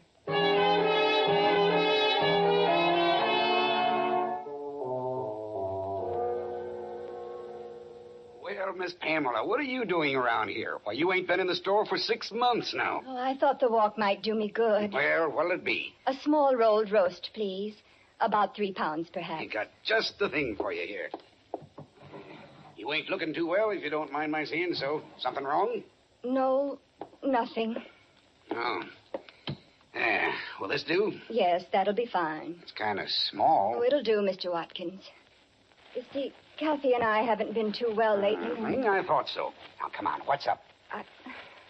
Oh, I know I shouldn't say anything, but I've got to talk to someone, Mr. Watkins. Gosh, is it that bad? I don't know.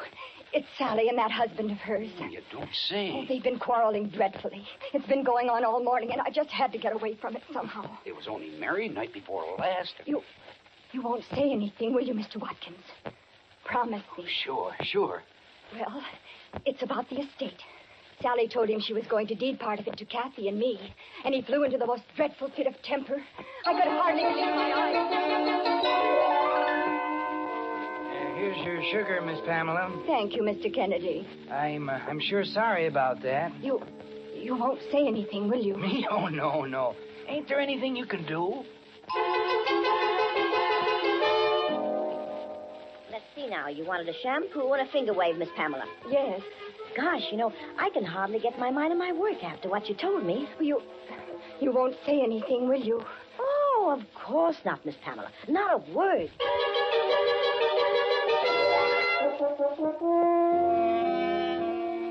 You're very efficient, aren't you, Pamela? The town of Newton is like a smooth pond. All you have to do is cast a few pebbles here and there. Some artwork going and the into the ripples next spread floor. over the whole surface, clear to the edges. There's another step now, a very important one. Sally is hostile and suspicious, and you're going to need her confidence. Who is it? Pamela. Well, Pamela, may I come in? Must you? Please don't make it difficult for me, Sally. I don't understand. I have something to tell you. I'd like to come in and sit down if you don't mind. All right, Pamela. Now, I've been doing a lot of thinking, Sally, and And I haven't slept much. Not since you told us about the house and the money. Yes, it was so unexpected. Well, you see, it threw me a little off balance. What are you trying to say? Oh, you know me so well, Sally. The past few years have been hard, and I know I've been unreasonable and difficult. Pamela, you're trying to say you're sorry, aren't you? Oh, I'm so clumsy at this sort of thing. Oh, I do so want to have you and Henry forgive me. Oh, my dear. I really believe you mean it. I do, Sally, I do mean it. And I'm going to try to make Kathy understand, too. You're right, Sally. I've been such a terrible influence on the poor thing. Oh, Pam, darling, I'm so happy that it's working out. Oh, Sally, Come on now. Let's forget all about it. I'm sure Henry will understand. It's odd, isn't it? I had the feeling underneath that somehow it would work out. I just knew it, Pam. Thank you, Sally. Thank you. Now, you go on downstairs and tell Kathy. I've got to finish the packing. Packing? Well, but you're not leaving until the end of the week. Henry has to make a business trip to New York. Some things he has to settle up before we leave. When's he going? Tonight. He's leaving at 9. Oh, that reminds me I must call the cab. He said to be sure to have it here for him promptly at 9. Now, you run down and tell Kathy it's all cleared up, will you? Oh, of course, Sally. Of course.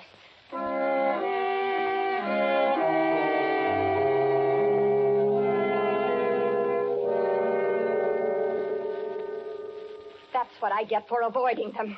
How could I have been so stupid? Oh, it's all right, Pam. Henry will be back. Oh, don't be ridiculous. He's leaving for New York tonight, and they're taking the steamer from there in 4 days. No, Kathy. He's not coming back. He'll send for her, and she'll meet him there. But isn't there some way? There's only one way. It's got to happen tonight. Oh, I'm scared. Pam, maybe... Oh, stop gibbering, Kathy. The town is ready for it, and it's going to happen. Henry French is going to shoot his wife in a fit of temper and try to leave the country. Pam, the gun. How are we going to get the gun? You think I'm missing a bag, We can't but do it without the gun, and it's in the box. And she's up there. Stop gibbering. I've got to think. I'll wait till next stream. Turn on the light. It's getting dark in here. Yes, Pam. There. 9 more minutes. The light. I'm not going to open up the box on camera. I'll wait till next time. The light. What is it, I'll Pam? continue this later on, I think. Kathy, the fuse box is in the basement, in the furnace room. The fuse box? You'll get here about 6. I'll go down in the basement and unscrew a fuse. The lights will go out. You know Henry. He'll trot down to the basement to fix it. What about Sally? I'll wait till she's downstairs. You'll be on the 2nd floor in a room at the end of the corridor. And then, when he leaves, you can go into the room and get the gun.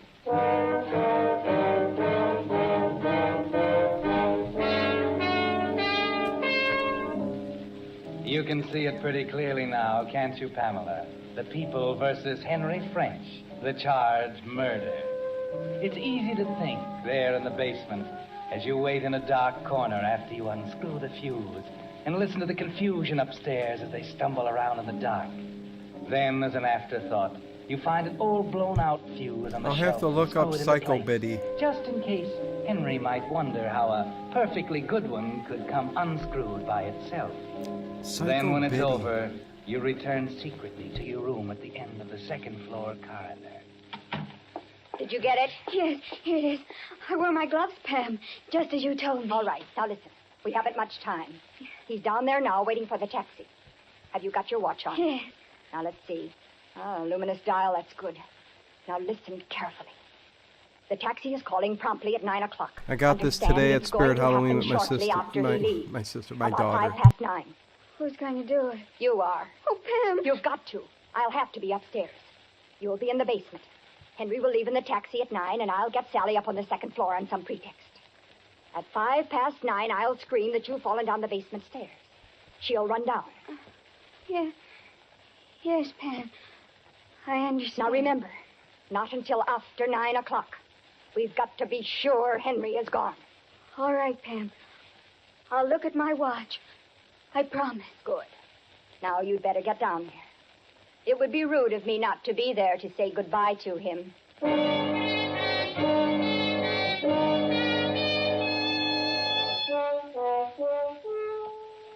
So the time has come, hasn't it, Pamela?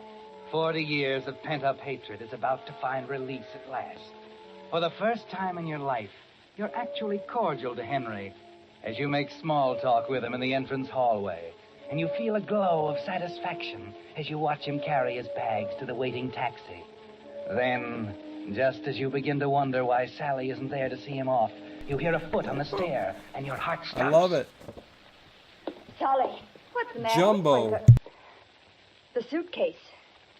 You're in traveling clothes. Well, what's the matter with that? You're going to... Oh, that's it. I guess I'm not used to having you concerned about me, Pam. As a matter of fact, we decided just 5 minutes ago. I convinced Henry that walking out on his wife after 4 days of marriage was a pretty dirty trick. Yes, dear, I'm coming. Well, goodbye, Pamela. I'll wire you if we decide not to come back. Solly, you can't. What's the matter? Nothing. Nothing, Sally.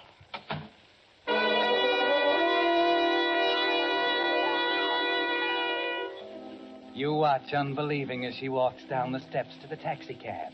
It failed, didn't it? Just like everything else you ever tried. Yes. Sally succeeded and you failed. There's a lump in your throat. You're all choked up with disappointment and bitter, corrosive hatred. Then suddenly, you realize there is another way. You've got to get to Kathy and tell her. You glance at the clock, 8:45. It's still safe. Then over to the basement door. Kathy! Kathy!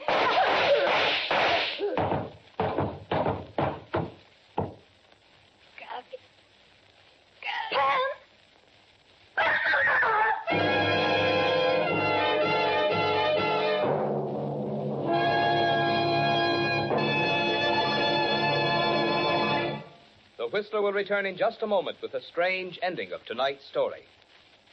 Meantime, I'd like to tell you about an interesting experiment I witnessed the other day. An automobile motor that had been driven 35,000 miles without taking the head off was being torn down for I do inspection. appreciate you all being here Ordinarily, tonight you'd and expect to watching me find a good deal build. of carbon in the Hopefully cylinder you head enjoyed and it. worn motor parts. But Still this got motor the was ending to this remarkably episode. Clean, free of carbon, and all parts were in excellent And then condition. I will Now, the thing which makes round these it up. results so interesting is that this motor was lubricated only with Signal 4-Star motor oil. A Signal engineer who was present, however, explained to me why Signal 4-Star oil takes such good care of motors. Because of solvent refining, one of the latest and most costly developments in petroleum engineering, Signal 4-Star motor oil has 3 important advantages. 1, forms less carbon, far less by actual test than many leading brands. 2, its tougher film clings to moving parts, protecting them from wear and sealing in power. And 3, Signal 4-Star oil flows freely, instantly on coldest mornings, yet doesn't thin out when your motor is hot. In these days when motors have to last and last, your motor needs this triple protection. You can get it by making your next oil change a change to the better, a change to Signal 4-Star motor oil. And now, back to the Whistler.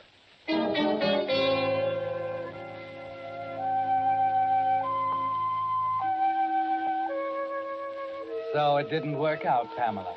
You're a failure, even in death. And without you, Kathy is lost. She's helpless now, cringing before the sharp questions the officers throw at her, trying futilely to lie her way out of a hopeless trap. And Sally stands there, unbelieving, as the hatreds, the jealousies come to the surface for all the world to see. More questions, more stumbling answers, then still more and more, until finally... All right, we did it. We planned to kill her. Oh, my God. Take her away, Joe. Well, there Why you are, do they Mrs. always French. confess? I can't believe it. It's so fantastic. Yeah, it is at that.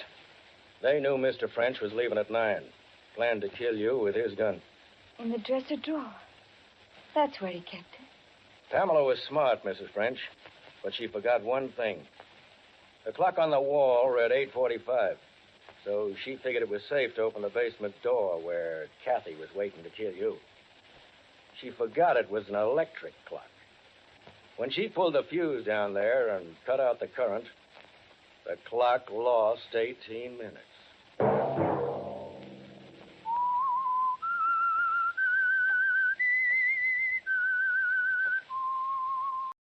Okay, enough of that. It's 9:08, and I got to get ready for the stream overnight. And man, I'm getting hungry. Almost looks like a stained glass window. That's what it's supposed to be, stained glass window. And it does look, and no stickers, right, Dee? No stickers. It's all printed on. Jojo, love the new FunWhole sets you added to your Amazon wish list. Yes, Christmas will come early. Least I can do for all the great relaxing content on both channels. Oh, thank you, Jojo. Thank you, Jojo. I should make you a moderator too there, right? Anyways, thank you, Jojo. Yeah. Anyways, I will let you guys go. And yes, we are on the second floor. Next bag should take care of the second floor as I put this on. It should slide right through, but I'm scared to do it at the moment. It should slide right through. And yeah, but we got more stuff to add. More walls, a stained glass picture. I'm not sure what else we're going to do. But yes, I will see everybody over at the Late Late Horror Show. Oh, did you see the 50s retro car there, Jojo? That Aiden made for me. I have him make the little cars for me. So there's the retro car. I said it's like Thelma and Louise, you know, but it's pretty cool. I'll put this by the 50s diner is what I'll do. But license plate and everything. Looks pretty darn cool. I'm going to put this next to the pink Cadillac by the Lego diner is what I'm going to do. So I'll do that right when I'm done here is what I'm going to do. But thank you guys and gals. Much love to each and every one of you.